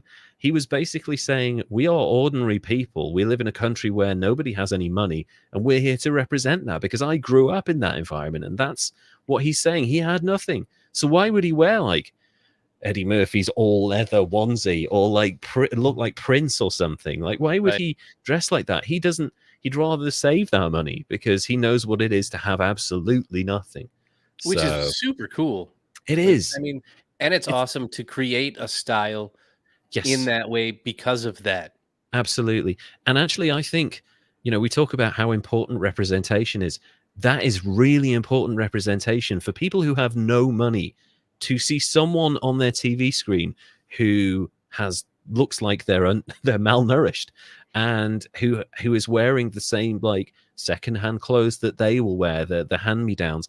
But also, not just that, this guy is androgynous, not in like a Boy George kind of way, in like is he gay? Is he straight? He's singing about like holding a man's hand, but like it's not a sexual thing, it's like a romantic thing. It's like that represented a whole other thing in the early 80s that nobody was talking about. The decriminalization of homosexuality in the UK had only been around for about 12, 13 years at this point. So not a long time. So that was an important representation. Yeah, it's really important that people like this came along at that time, and he was one of the first. So worst of all, he was sincere, which they talk about with his music being so intoxicatingly melancholic, so dangerously thoughtful, so seductively funny, that it lures its listeners into a relationship with him and his music instead of the world. So people forget about their shit and listen to the Smiths. I like that. I like that That's escapist element. that's what music is supposed to do. Exactly. And I remember seeing a thing by a comedian, a British comedian, who said that as a bisexual man, like growing up in the 80s, you had two outlets. You had the Smiths and Morrissey, or you had the books written by Stephen Fry, who wrote these like amazing books about his experiences as a young gay man in the UK. So those were your two options. You had nothing else, because you daren't mention that who you were in public, because you would get attacked or shunned. So that was the early 80s for you, unfortunately. In an academic paper on the band, Julian Stringer characterized the Smiths as one of Britain's most overtly political groups, while in his study of their work, Andrew Warnes termed them as the most anti-capitalist of bands, because they didn't wear labels. They didn't sing about spending money. They sang about love, and they wore basically shit clothes. How does it? It sucks that they got to turn that to, they're anti-capitalist. No, Yeah, they're just normal people. They're just normal. Yeah, they're not glamorous, is what he's saying. They're not glamorous, and in doing so, they are making a statement, because everyone, like, it's pop music. Everyone has to be big and famous and glamorous, and everyone has to have their hair perfect. But actually, Morrissey was just like this normal guy. Johnny Marr was this normal guy, you know? Yeah. So get in your box. What the fuck? What are you doing making music and entertaining people? Morrissey has been particularly vocal in his criticism of the then Prime Minister Margaret Thatcher after the 1984 October Brighton hotel bombing by the IRA that targeted the Tory party conference that they tried to kill Margaret Thatcher. He commented that the only sorrow of it was that Thatcher escaped unscathed. Fuck. But also, yeah. Well, I hate Thatcher, so well, I'm not a fan, but I'm not from there. I just don't like bad people. Yeah, like, she put my entire country through hell, so fuck that woman. In 1988, he stated that Section 28 embodies Thatcher's very nature and her quite natural hatred. There we go, quite natural hatred. So just a thing about Section 28. You're going to find a lot of stuff here, Americans, if you're listening, that you'll be like, oh shit, this was 40 years ago. Okay. Section 28 was a legislative designation for a series of laws across Britain that prohibited the promotion of homosexuality by local authorities. Introduced by Margaret Thatcher's Conservative government, it was in effect from 1988 till the year 2000 in Scotland, and in Scotland from 1988 to 2003, and in England and Wales. It caused many organizations such as lesbian, gay, bisexual, and transgender student support groups to close, limit their activities, or self-censor. So basically, Russia today or the southern United States today. Promotion. That's acknowledge the key of existence. How do you define promotion? Is it acknowledge that people exist? Apparently, could that be classed as promotion? That's the thing. When you use words like promoting a certain thing, like promoting terrorism, where does that start? Does that start with saying that ISIS exists, that Al Qaeda are a thing, that Osama bin Laden was behind 9/11? Is that promotion of terrorism, or is that just you reporting facts? You know, if you talk about gay people, and if you say, and when they say local councils, what they're saying is you have control over schools. You're not allowed to talk about this. So instead of people going into sexual education classes and finding out that gay people exist and that that's okay, that they exist, and this is, you know, this is what it's like being a gay person at this time in history, at this point in history. These are the rights that gay people have been fighting for. This is what they can and can't do because of where we are in society. You're not even allowed to talk about it anymore. So when you remove that, the people that aren't gay, but maybe think that there might be something going on, they don't hear about it because you're not allowed to promote it. And that's awful. Right. That might make some people that are hide and then hate themselves. And that's exactly what Morrissey was talking about. Yeah. That kind of sucks, I think. Yeah. You are making people censor themselves when actually they should be discovering who they are and that's Yeah. disgusting. And that was Margaret Thatcher all over. She can try and be as huggable as she wants, but that woman did evil. And I will not forgive her for Section 28. That's horrible. In 1984, the band released 2 non-album singles, Heaven Knows I'm Miserable Now, which is actually quite an upbeat song. Give that a listen. And also William, It Was Really Nothing, which, you know, I think is a love letter to someone. The year ended with the compilation album Hatful of Hollow. It's collected of B-sides and the versions of the songs that hadn't been recorded through the previous year for the John Peel and Jensen shows. In early 1985, the band released their second album, Meat is Murder, which was their only studio album to top the UK charts. Their only number one album, but they sold millions, so it's fine. I don't think they mind that they only had one number one album when they've sold like 25 million albums or something. So they're fine. I would have been happy hitting a number 2. I know. I'd have been happy starting. Yeah. You know, the single only release, Shakespeare's Sister, reached number 26 on the UK singles charts, though the only single taken from the album, The Joke Isn't Funny Anymore, was less successful, barely making the top 50. If meat is murder, then what do you call built Ted Bundy? That's a joke. Was it Ted Bundy who ate people, or was that? Well, I think he's saying if meat is murder, then you can call him Ted Bundy because he just murders some meat. I see. Okay. Well, yeah, actually, we'll get on to calling people who eat meat serial killers in a little bit, because Morrissey sure likes doing that. No, that was Jeff. Yeah, I was thinking that was Jeff. Yeah, Dahmer. Dahmer was a sacrificer. So how, and then there's a B-side on their single called How Soon Is Now. It was originally a B-side for William, If It Was Really Nothing, and was subsequently featured on A Hatful of Hollow and the American, Canadian, Australian, and Warner UK editions of Meat is Murder. Belatedly released as a single in the UK in 1985, How Soon Is Now reached number 24 on the UK charts. That song is one of the greatest songs of all time. It is about 6.5, 7 minutes long, and it immediately kicks in no, like that, and then Morrissey comes in. I am the sun and the air. It's a brilliant song, and it's kind of, when you see compilations of 80s music, it's almost inevitably in there whenever you've got a sad scene or something. And also it became the theme music for the TV show Charmed, which ran for years and years. That is How Soon Is Now, just like an updated version of it, just a cover. Okay, so I forgot about that show.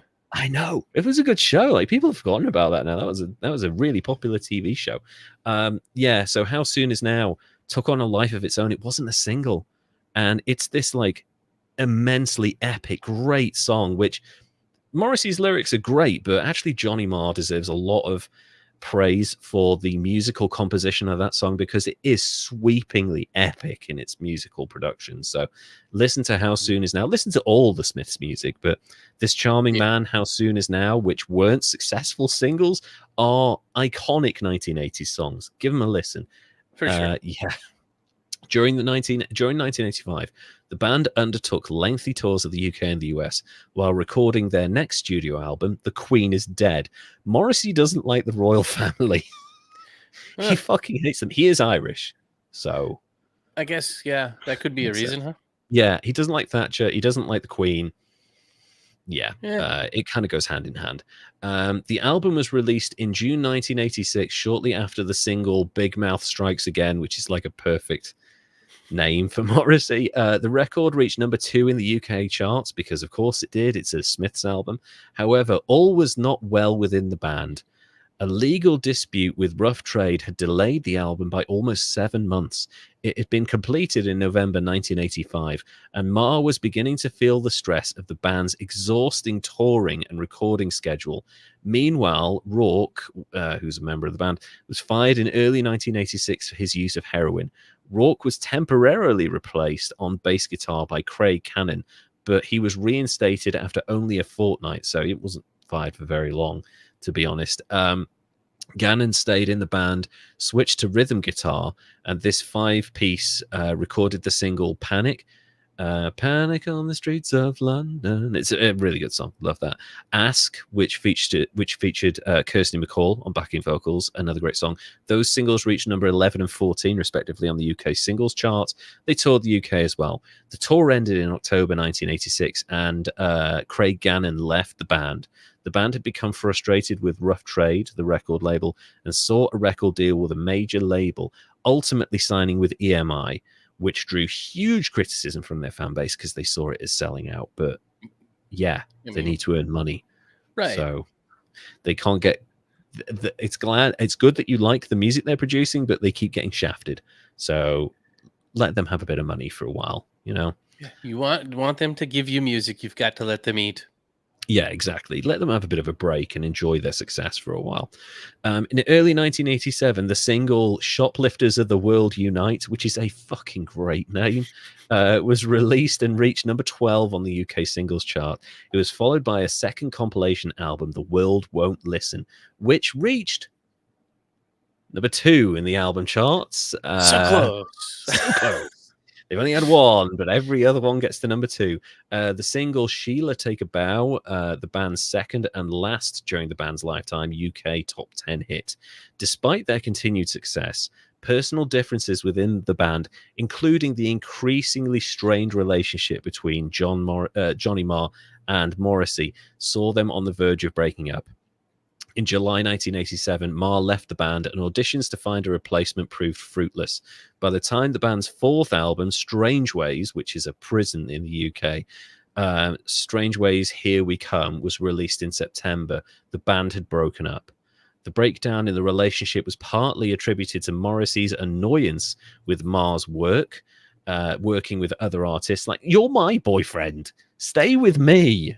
You know, no side projects. I got you. Yes, no. So how dare you work with other people?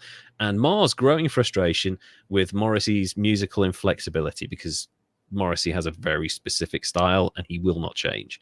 So Morrissey attributed the band's breakup to the lack of a managerial figure in a 1985 and 1989 interview, and then teenage fan Tim Samuels, who went on to be a really big music journalist in this country. And Strange Ways peaked at number 2 in the UK album charts. It's the 4th album to reach number 2, but was only a minor US hit. I think at this point, like, the magic was gone for the international audience, so that's understandable. I'm just going to start calling the Smiths the Deuces. The Deuces. Yeah, that kind of works, given how they were at the end. Though it was more successful there than the band's previous albums. Morrissey decided to enlist the help of songwriter Stephen Street, who was quite young at the time, but would go on to write songs for the Cranberries, Blur, and the Gorillaz. Oh, wow. So yeah, he's got some pedigree there. And he went solo. Morrissey's first solo performance took place at Wolverhampton's Civic Hall in December 1988. Hooray! Yay, that's right my there. town. That's me where I'm living right now. And actually, the Civic Hall, yes, Gorillaz. Yeah, that band. The Civic Hall has just completed a years-long £1 billion renovation because they found asbestos in there. So the whole place was gutted. So the event attracted huge crowds. The venue isn't big. It can maybe hold like 2,500 people in the pit, and then like maybe like about 400 in the seats. So it's not a big venue, but it's like an intense atmosphere and a really good one. And it attracted a huge crowd, with enemy journalist James Brown, not that James Brown, sadly, that would have been amazing. Observing the excitement and atmosphere inside the hall was like nothing I'd ever experienced at any event. So I used to be a wrestling journalist. I've mentioned that before. I was also a music journalist for a magazine called The Fly. This is like the first gig I had out of college. Like when I was just trying to get into radio, I was reviewing music for The Fly. I went to 2 gigs in the Civic Hall back to back, and I kind of didn't go back after that. One of them was a ska night that was headlined by Buster Bloodvessel and his band. And that was full of terrifying skinheads that were covered in swastika tattoos, and there were like 16 police vans waiting for these people to come out because they were like, shit's going to kick off because these people have come from all over the UK. But Wolverhampton it's part of the West Midlands. It's a multicultural city, a huge like Asian, Caribbean communities in Wolverhampton. So they were worried about trouble after this because they'd been hyped up on booze and ska music, and they were ready to kick shit off. Yeah, it sounds like trouble. Yeah. So I went to that gig and I saw Buster Blood Vessel, and he was known for being big and fat, but he lost a load of weight, and I couldn't work out why. And then I saw the substances on his table backstage, and I understood how he'd lost so much weight. Yeah. The next night, I went to a gig, the same venue, by 36 Crazy Fists, who are a thrash metal band who skew a lot younger. They were attracting like the kind of the emo metal kind of crossover, so like part emo, part metal, like moving away from emo into that.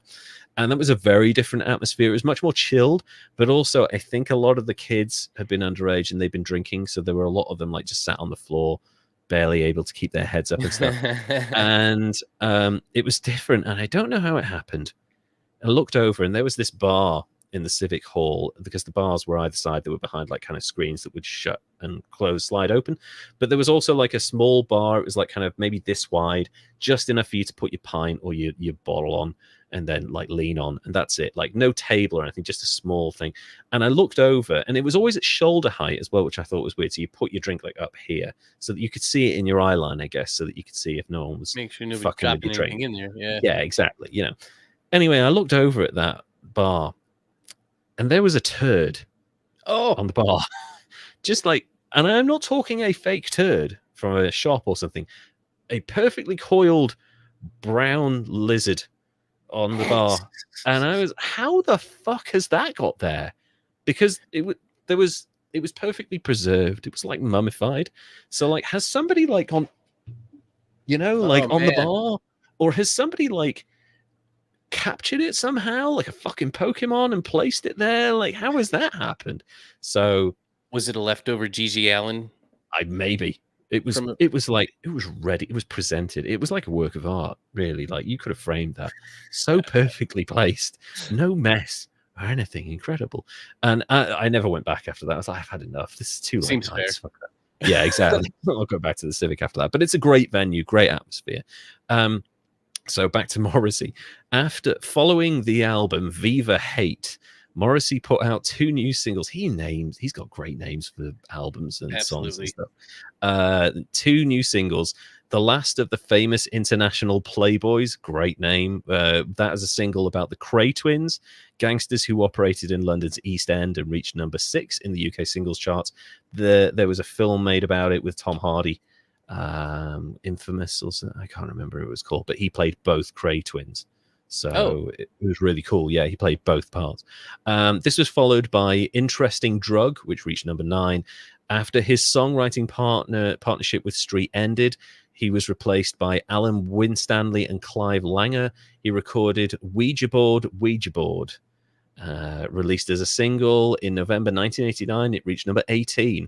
Christian spokespeople and tabloid newspapers condemned the song, claiming it promoted occultism, to which Morrissey responded that the only contact I've ever made with the dead was when I spoke to a journalist from The Sun. Which is 100% correct, and fuck the Sun newspaper.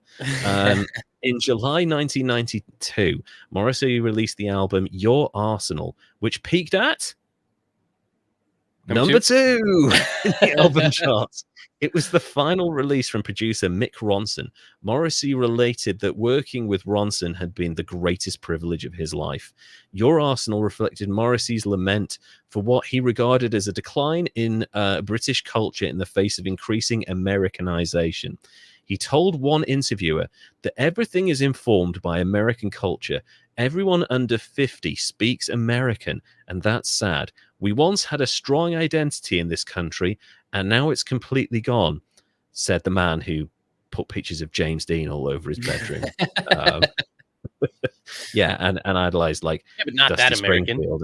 Yeah, but no, not that kind of Americanism. No. Also, the focus on we once had a strong identity in this country, and now that's gone completely. I want you to keep that at the back of your mind. In September 1995, Morrissey served as the support act for the British leg of David Bowie's Outside tour. Backstage at the Aberdeen gig, Morrissey was taken ill. That's something that happens quite a lot in his career from this point on. And taken to hospital, he did not return for the rest of the tour. A lot of people think he faked it, especially after he gave an interview where he later referred to the tour critically, where he stated that he had become involved with Bowie. You have to worship at the Temple of David. Can you imagine Morrissey being critical of anyone that enjoyed adulation, given the kind of adulation he gets everywhere? So far, it's pretty incredible, right? This story. It's positive, huge influence, really interesting guy, bit difficult, but you know, bit of an arsehole, but not so bad. Really great music, really interesting, like sticking up for the right thing, and we'll get to more of that in a bit, you know, but he's mostly a positive force, but there is some salt and pepper on the way now, so I'm just going to warn you about that. In December 1996, a legal case against Morrissey and Johnny Marr, brought by Smith's drummer Mike Royce, arrived at the High Court. Mike Joyce. Joyce alleged that he had not received his fair share of recording and performance royalties from his time with the band, calling for at least £1 million in damages and 25% of all future Smith's album sales, which will invariably get to number 2. Joyce alleged that not only had he not... Oh, I've already done that. After a 7-day hearing, that's a long trial for this sort of thing, the judge ruled in favor of Joyce. In summing up the case, Judge Justice Weeks, awesome name, referred to Morrissey as devious, truculent, and unreliable when his own interests were at stake. And with the words devious and truculent being widely used in press coverage of the ruling. Marr paid the money legally owed to Joyce, his portion of it anyway, but Morrissey launched an appeal against the ruling. He claimed that the judge had been biased against him from the start of the proceedings because of his public criticisms of Thatcher and her government. Just FYI, Thatcher was a political non-entity in 1996 at this point, so it's unlikely this is lingering Tory hate. Sorry? He's just reaching. I feel like he is. That's a massive leap there with that. Morrissey lost his appeal in July 1998, so 2 years of legal fees later. Although he launched another one soon after, this too was unsuccessful.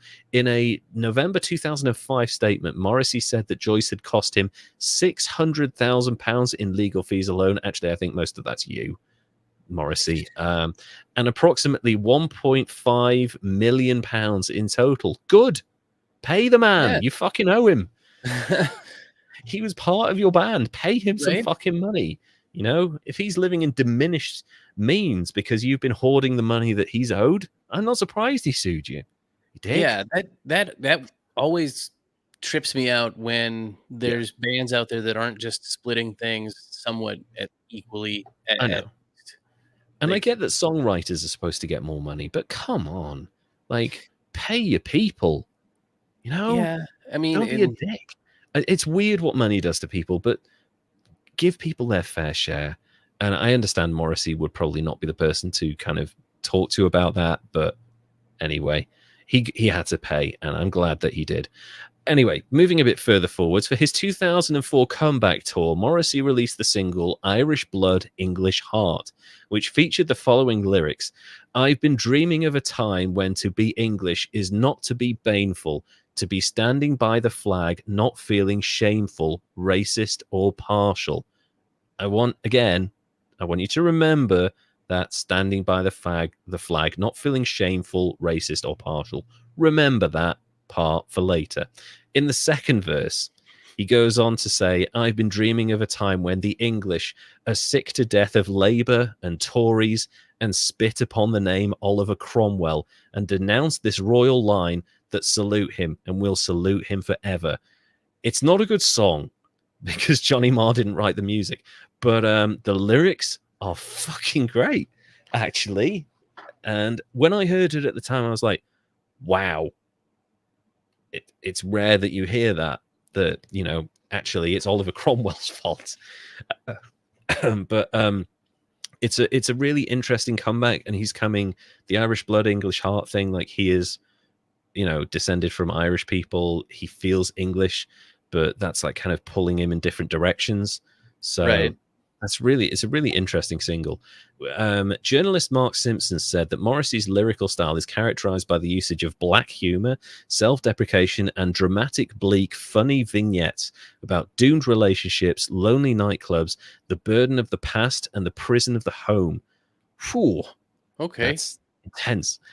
Many of his lyrics avoid mentioning the gender of the narrator, and thus provide both male and female listeners with multiple points of identification.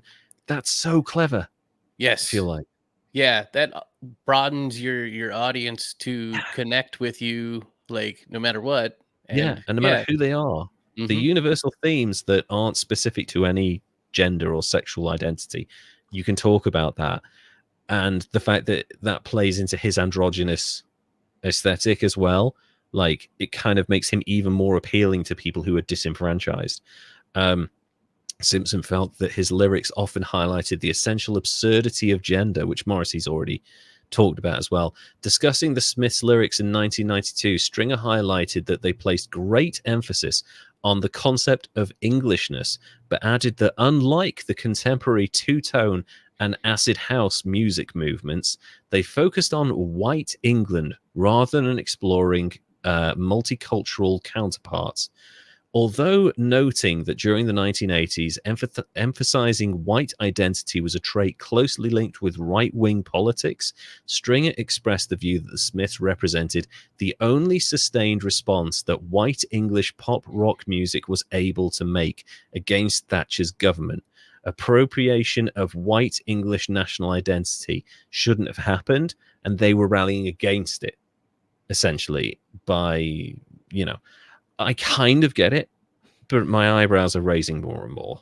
It's confusing a little. It is a little confusing. What they're saying is that Morrissey's music didn't focus on a multicultural experience of the UK, which he would have had growing up in Manchester at that time. It was a multicultural city. The working class in Manchester were not all white, especially after the 1950s. There was a very multicultural environment at that time. So the fact that that isn't included in his work is kind of interesting, but you could say that he's trying to be universal, and he's a white guy, so that's kind of why it's happening. Anyway, Morrissey's vocals have been cited as having particularly distinctive qualities. Simpson believed that Morrissey's work embodied and personified the Northern woman, speaking in styles of vernacular and language that would have been commonly used by women living in Northern England, which is actually really true. There's some things, like my grandmother is from the same part of Manchester as Morrissey. She's in her 90s, and her sister, who are both in their 90s, still talk today. They use specific words and phrases and terms that I hear in the Smiths' music. It's really, yeah. And it's only women that would say this, because they would be like in these specific jobs, or they'd be at home and they'd have specific turns of phrase. Given that Morrissey kind of grew up in a fatherless house for a bit of time, and his parents were working class and Irish, and he was in the poor parts of Manchester, he would have heard these phrases and he infused them into his music, which is really cool. But also, again, the fact that he read feminist literature, it makes him open to more perspectives than just working class male thing, basically. which is cool. Really cool. And in this, he was strongly influenced by Northern singers like Cilla Black, who was a Liverpudlian singer. She went around with the Beatles as well. She was a TV star in the 80s, who had a successful career in the 60s, as well as Viv Nicholson, who similarly earned fame. While performing on stage, this is Morrissey's stage performances, he often whips his microphone cord about, particularly during his up-tempo tracks. He's just like he has the microphone here and he whips it, and the fucking mic just like the cable springs around. It's like a lasso. And Simpson believed that Morrissey often gained a slightly aggressive gestures while on stage. He cited 2 instances from Top of the Pops, one in which Morrissey used hand gestures in order to pretend shooting at the audience, which is pretty soft, in Shoplifters of the World Unite, and another in which he turned his microphone into a hangman's noose while repeating the lyrics hang the DJ in the song Panic. So he pretended to hang himself on national television. Johnny Rogan claimed that Morrissey exhibited a power on stage which I've seldom seen from other artists of his generation. And while performing, he oozes charisma, offering the peculiar combination of vulnerability and athleticism, which is true. Like, he moves, but also he's like kind of open and honest. It's a weird performance to see. I also want to point out that Morrissey's performances are notorious for men running on stage and hugging him and then running off, disappearing into the night. Like, it literally happens. He'll be singing and he's fine with it. Like, he carries on performing, carrying on singing, and they're not like pulling at him or something. They just run up to him and give him a hug, and then they run off. And it's like multiple guys will do this. It's amazing. Like, kind of like wholesome. It is. It's like, it's not sexual. It's like a kind of a thank you, basically. Yeah. It's like a thank you for being you. Thank you for this stuff that you're giving to us. And then they run off, and he like doesn't blink. Morrissey doesn't really hug them back. He just sort of carries on performing while this person's oddly hugging him. It's a weird thing to see, but if you Google like Morrissey performance and people, like, invariably someone will run on stage and hug him. It's weird. Although he definitely acts like a petulant child at times, because on November the 12th, 2022, while playing a live show in Los Angeles at the Greek Theatre, he finished his set after just 9 songs, which is like, that's like 20 minutes or something with Smith songs, because they're super quick, and left without notice, upsetting lots of fans. His bandmates hadn't any idea what was going on, so they hung around for 10 minutes, just like, well, carry on playing a little bit. Maybe he'll come back. He didn't come back, and then they just went off stage. The show was cancelled due to unforeseen circumstances. It was speculated by fans that the weather was too cold for Morrissey, so he fucked off stage. Oh, wow. I want to be warm. I'm going. And then just fucking disappears. So, yeah, he has a great stage presence, but he can be a bit of a child at times.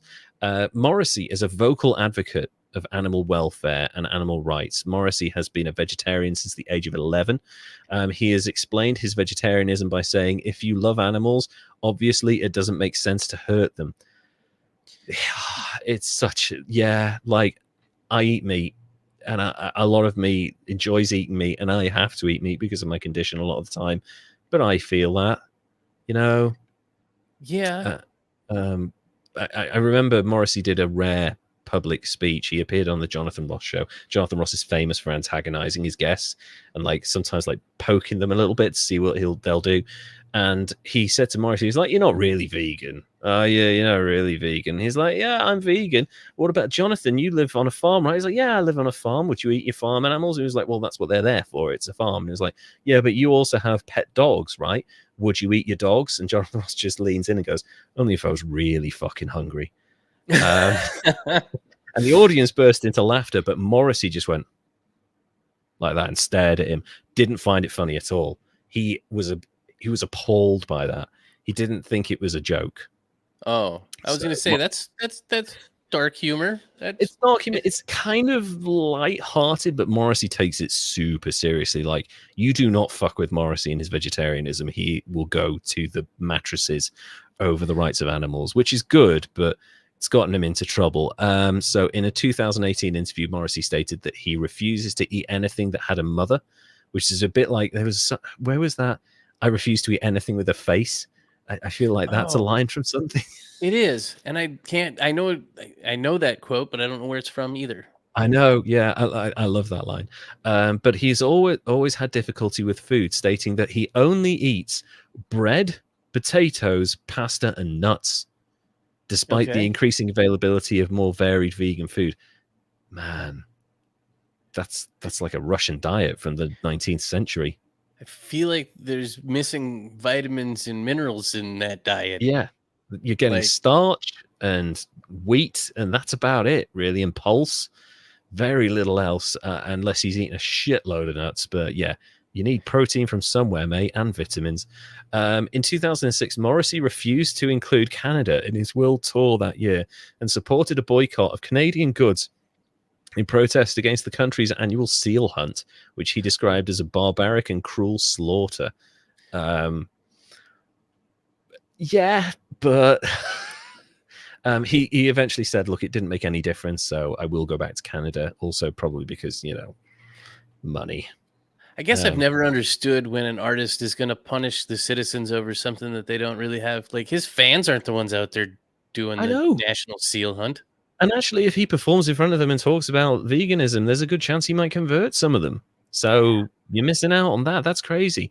It gets weirder and awful now, actually. During an interview with Simon Armitage in 2010, Morrissey said that you can't help but feel that the Chinese are a subspecies due to their horrific treatment of animals. He fucking said that shit.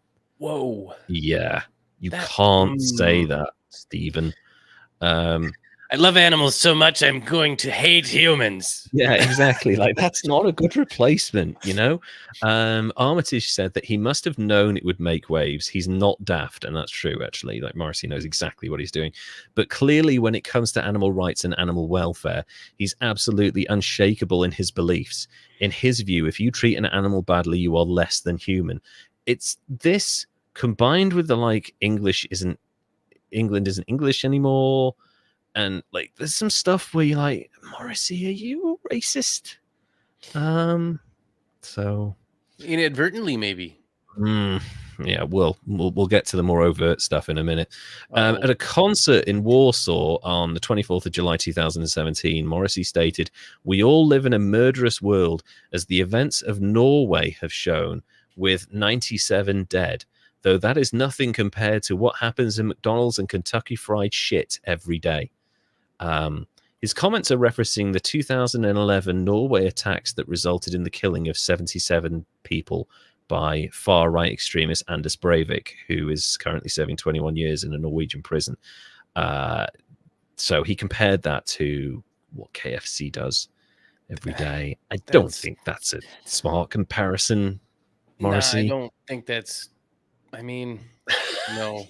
Yeah, Tosazoid's emoji kind of sums it up perfectly. The face, fuck me. Enemy described his comments as crude and insensitive. I think that's an understatement. It gets worse. In February 2013, after much speculation, it reported the Staples Center had agreed for the first time to make every vendor in the arena completely vegetarian for Morrissey's performance on the 1st of March. Contractually, all of the McDonald's vendors in the building were closed down. Oh. That's power. In a press release, Morrissey stated, "I don't look upon it as a victory for me, but as a victory for the animals. The request was previously denied to Paul McCartney. McCartney demanded it, and they said no. Morrissey had more sway than Paul McCartney." No way. Yes. Mr. Number 2? Yeah. Mr. Number 2 has got more sway than the only decent living Beatle. That's... Now, I've got to say this. Cool. Good job. Actually, I'm all right with that. Your performance day, but neat thing about it, they're still going to be murdering all of the animals to make meat, regardless if they're open that day or not. Yeah, they're just going to be less fresh, mate. Honestly, that's all it is. And I'm sorry to say, but you stop them from being killed in the Staples Center. It just means that the Barclays Center gets a cheaper deal, Or you might have just made them throw shit away that went bad. You might have made them waste meat, dude. I know, which is even worse. Holy shit. Despite these reports, the Staples Center retained some meat vendors while closing down McDonald's. So there was still a fucking shawarma stand or something somewhere, in the basement. Do you want your meat? Come down here. Oh, you're sick of pulses? Come and have this. We've got more than bread and potatoes. Later in February, this is a weird one. Morrissey cancelled an appearance on the Jimmy Kimmel Live show after learning that the guests for the night also included the cast of Duck Dynasty. What the fuck? I don't blame him. No, they've done their research, right? They know who Morrissey is, they know who he stands for, they know that the most successful album they ever produced is called Meat is Murder, and you're putting him on the same show as the Duck Dynasty guys.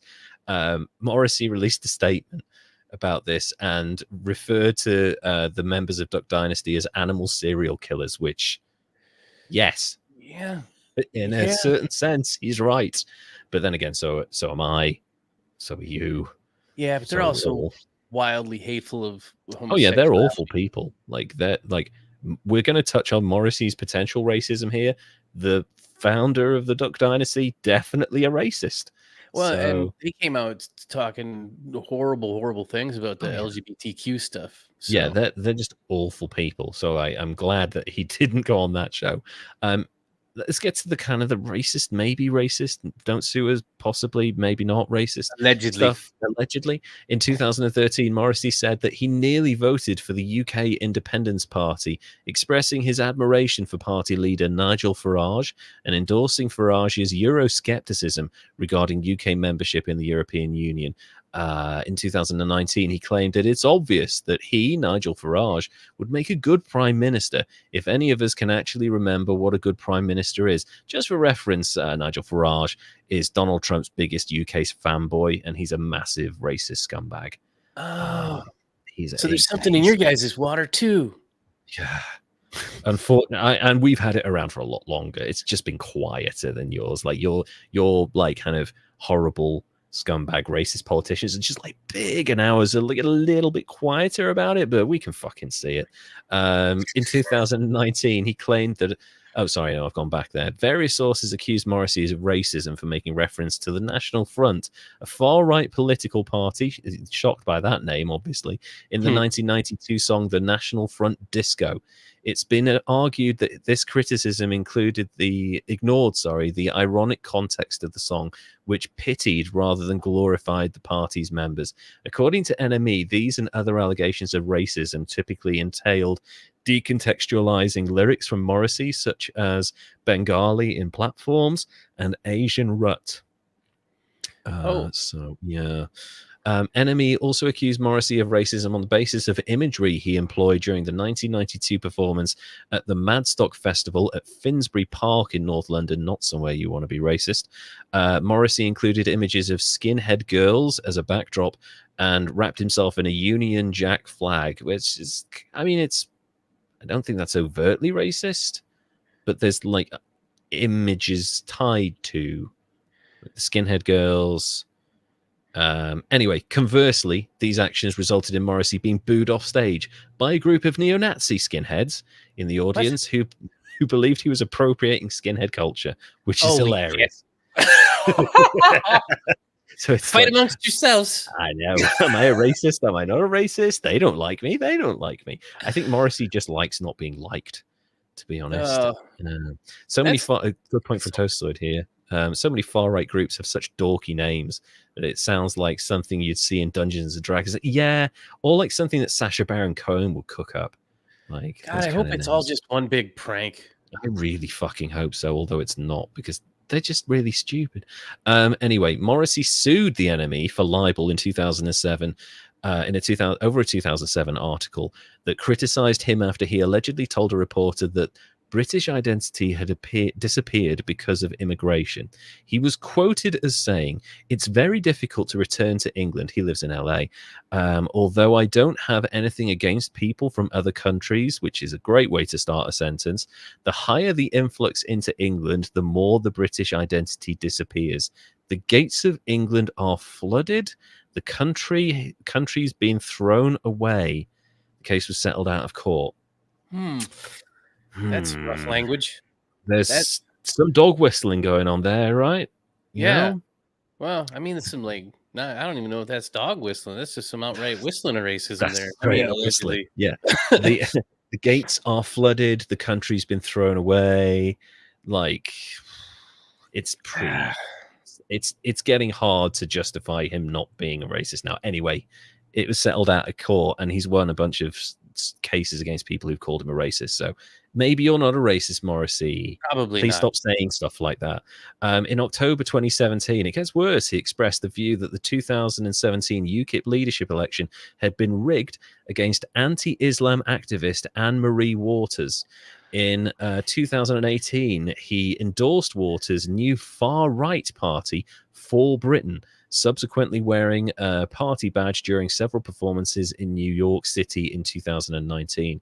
Morrissey's apparent support for Britain for the For Britain party saw adverts of his album California Sun withdrawn from Mersey rail stations in Liverpool because Scousers do not put up with that shit, and several record stores refusing to stock the album.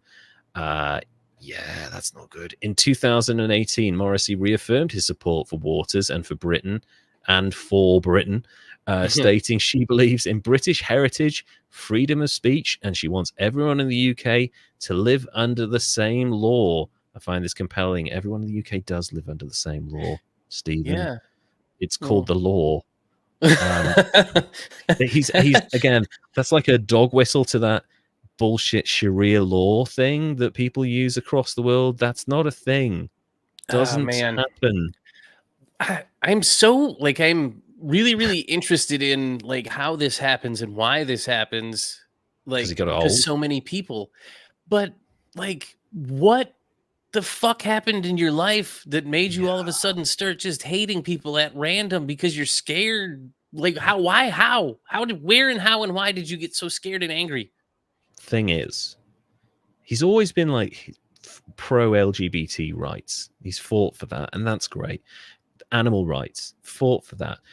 Representing the working class, androgyny groups like that, that's all really good. But there's something missing from this, and he's been really, really quiet on it. He was very, very careful early in his career when he was a huge profile person working his way up to not talk about immigration, race relations in the UK, racism, which is rampant in the UK, by the way, racial discrimination to this day.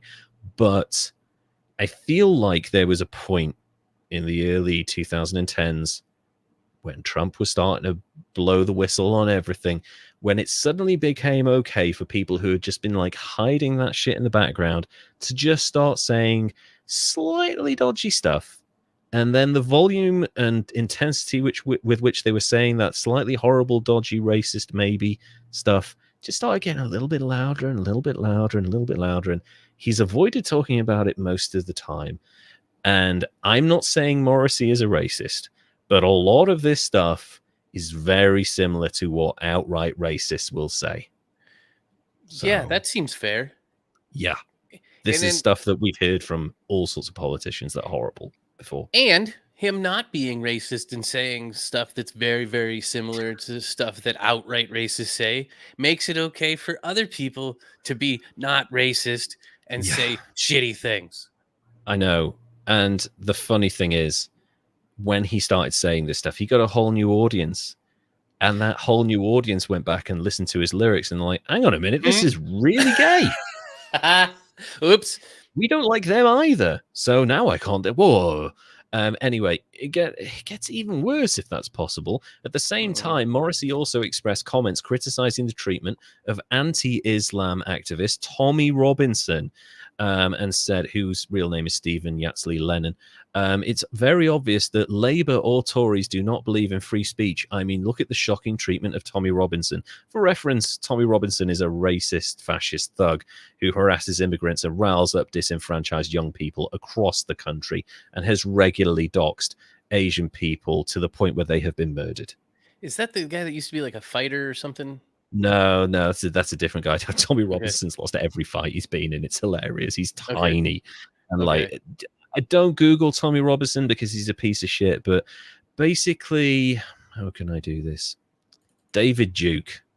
Oh, okay. There you go. There's your reference point. That's Stephen. Sorry. Tommy Robinson. In June 2019, Morrissey rejected further accusations of racism against him, saying the word is meaningless now. No, it's not, because racism's a thing. Everyone ultimately, this is a great statement from Morrissey. David Duke, but with worse teeth. Yes, exactly. That's perfect, Toasterzoid. So Morrissey reacted further accusations of racism by saying the word is meaningless now. Everyone ultimately prefers their own race. Does that make everyone racist? He's completely detached from reality at this point. What the fuck? You know, I prefer my statement. own human race. All of us. I do too. But I also quite like animals. But yeah, like everyone prefers their own race, don't they? Does that make everyone racist? You've just let the fucking mask slip there, mate. Like, a little bit. What do you mean prefer? What context are you talking about? Also, that's clearly not the case for everyone, because look around you. Fuck the aliens. Don't fuck the aliens. Yeah, that's basically what he's saying. So in response to his recent political comments, fellow singer-songwriter... I hope he means like space aliens, though. Yeah. Please don't fuck space aliens. You don't know where they've been. In response to his recent political comments, fellow singer-songwriter Billy Bragg accused Morrissey of dragging the legacy of Johnny Marr and the Smiths through the dirt. Yeah. Yes, space aliens. Although at the same time as this is going on, Morrissey endorsed Hillary Clinton in the 2016 United States presidential election, although later criticizing her as having the face and voice of a pulled monkey. The face and voice of pooled money is what he said, not monkey. I read that wrong. That's fair. He also praised Bernie Sanders as sane and intelligent, accusing the US media of paying insufficient attention to his campaign. True. Okay, I'm so fucking confused. I know. He wants to support Tommy Robinson, but likes Bernie Sanders. Like, those two are completely incompatible.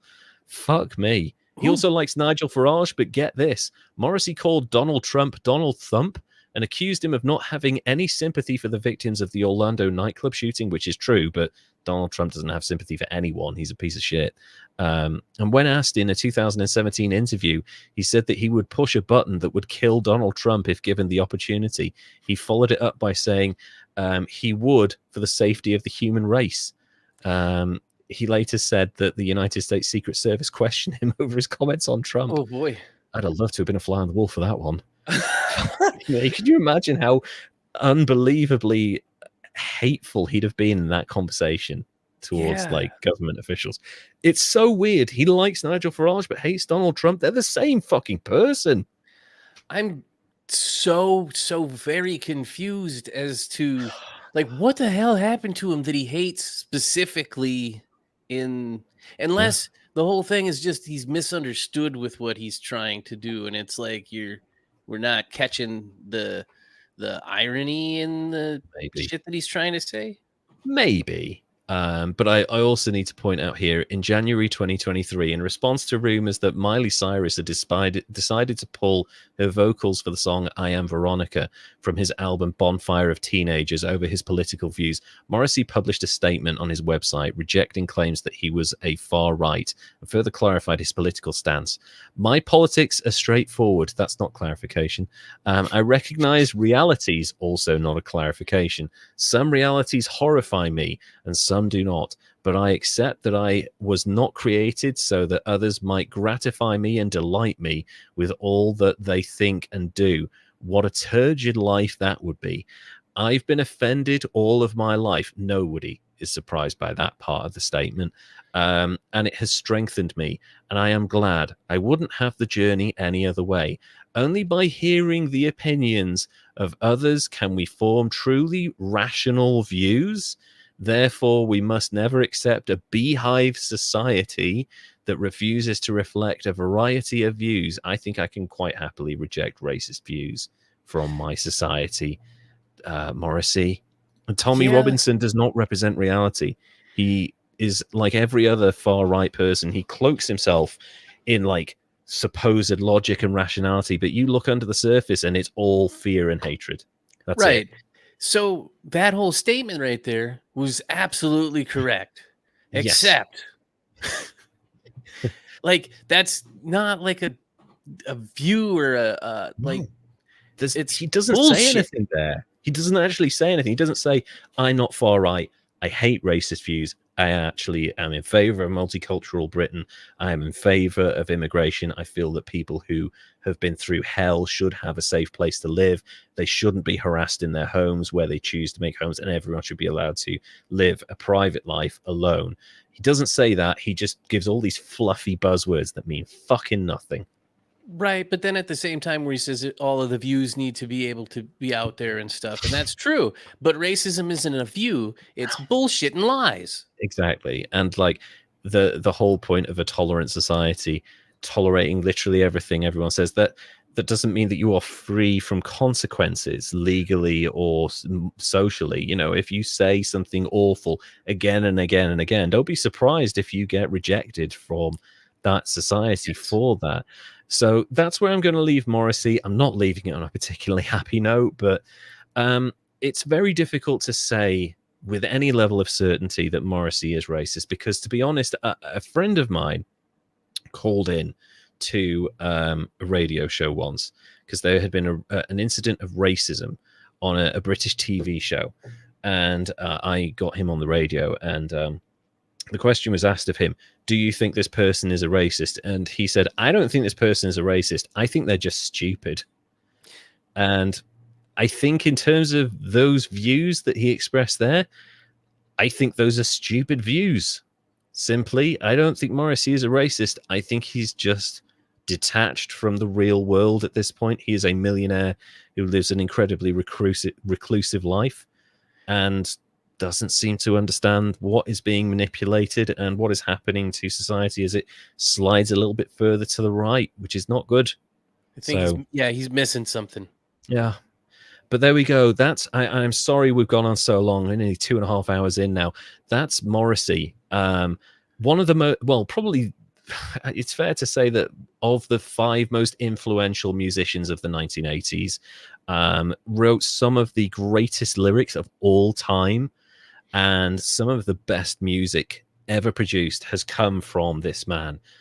But it's a bit of a cloud in his later stuff. So I would go so far as to say he was number 2 of the top 5 most influential of the 80s.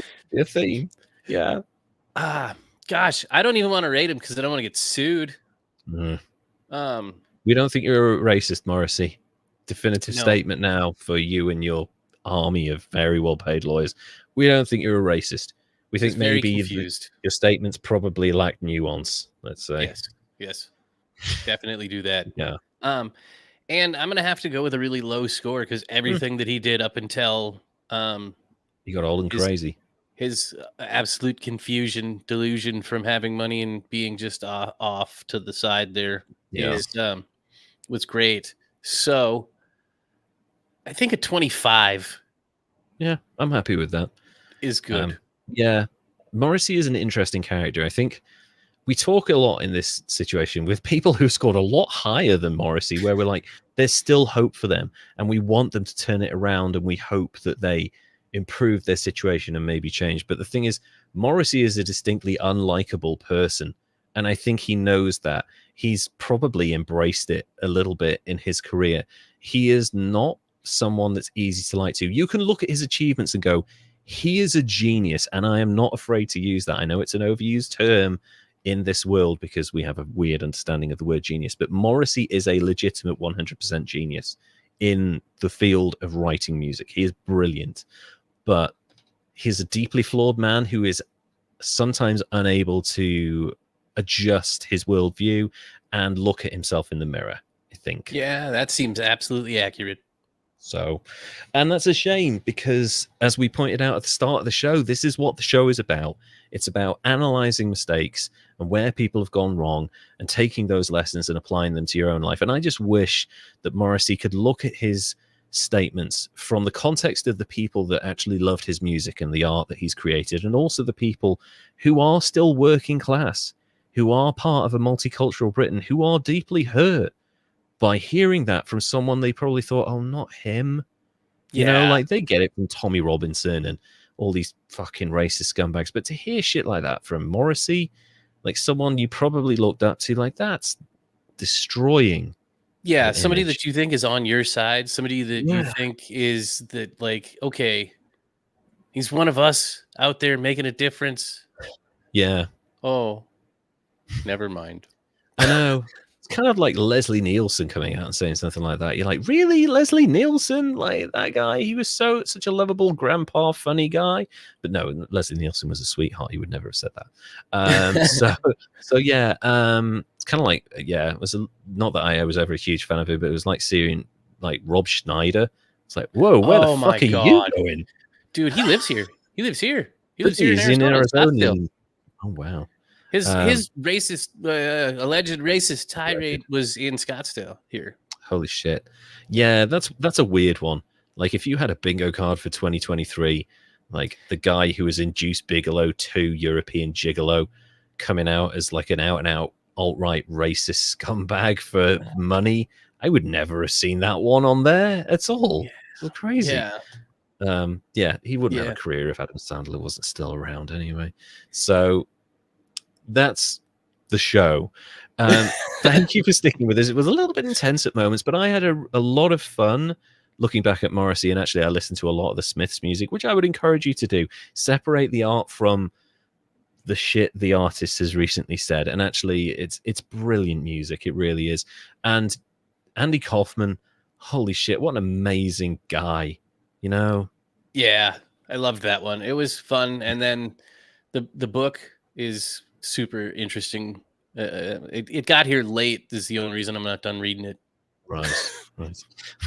Yeah, and that's I had a lot of fun doing this. I know you had a lot of fun with Andy Kaufman, and actually that kind of part of the joy of the show is like learning or relearning stuff and finding out new stuff. And I do enjoy sharing it with you all, and thank you for all sticking around for this lengthy episode, 2.5 hours at least. If you would like to join our Patreon, please go to patreon.com/history's greatest idiots, where you can get behind the scenes extras and scripts and a bunch of like free goodies for joining and exclusive like footage from our holidays occasionally. So yeah, maybe I'll throw in some hospital pictures or something. Yeah, maybe you'll see Derek's gallbladder. Maybe you can bid for it. Maybe we can do a fundraiser. So yeah, thank you all so much. So we had a 0 for Andy Kaufman and a 25 for Morrissey. That's probably our lowest scoring episode ever, I would imagine, with 2 of our most iconic people as well. So I like it though. I'm happy to keep doing low scoring episodes. Me too. It feels good.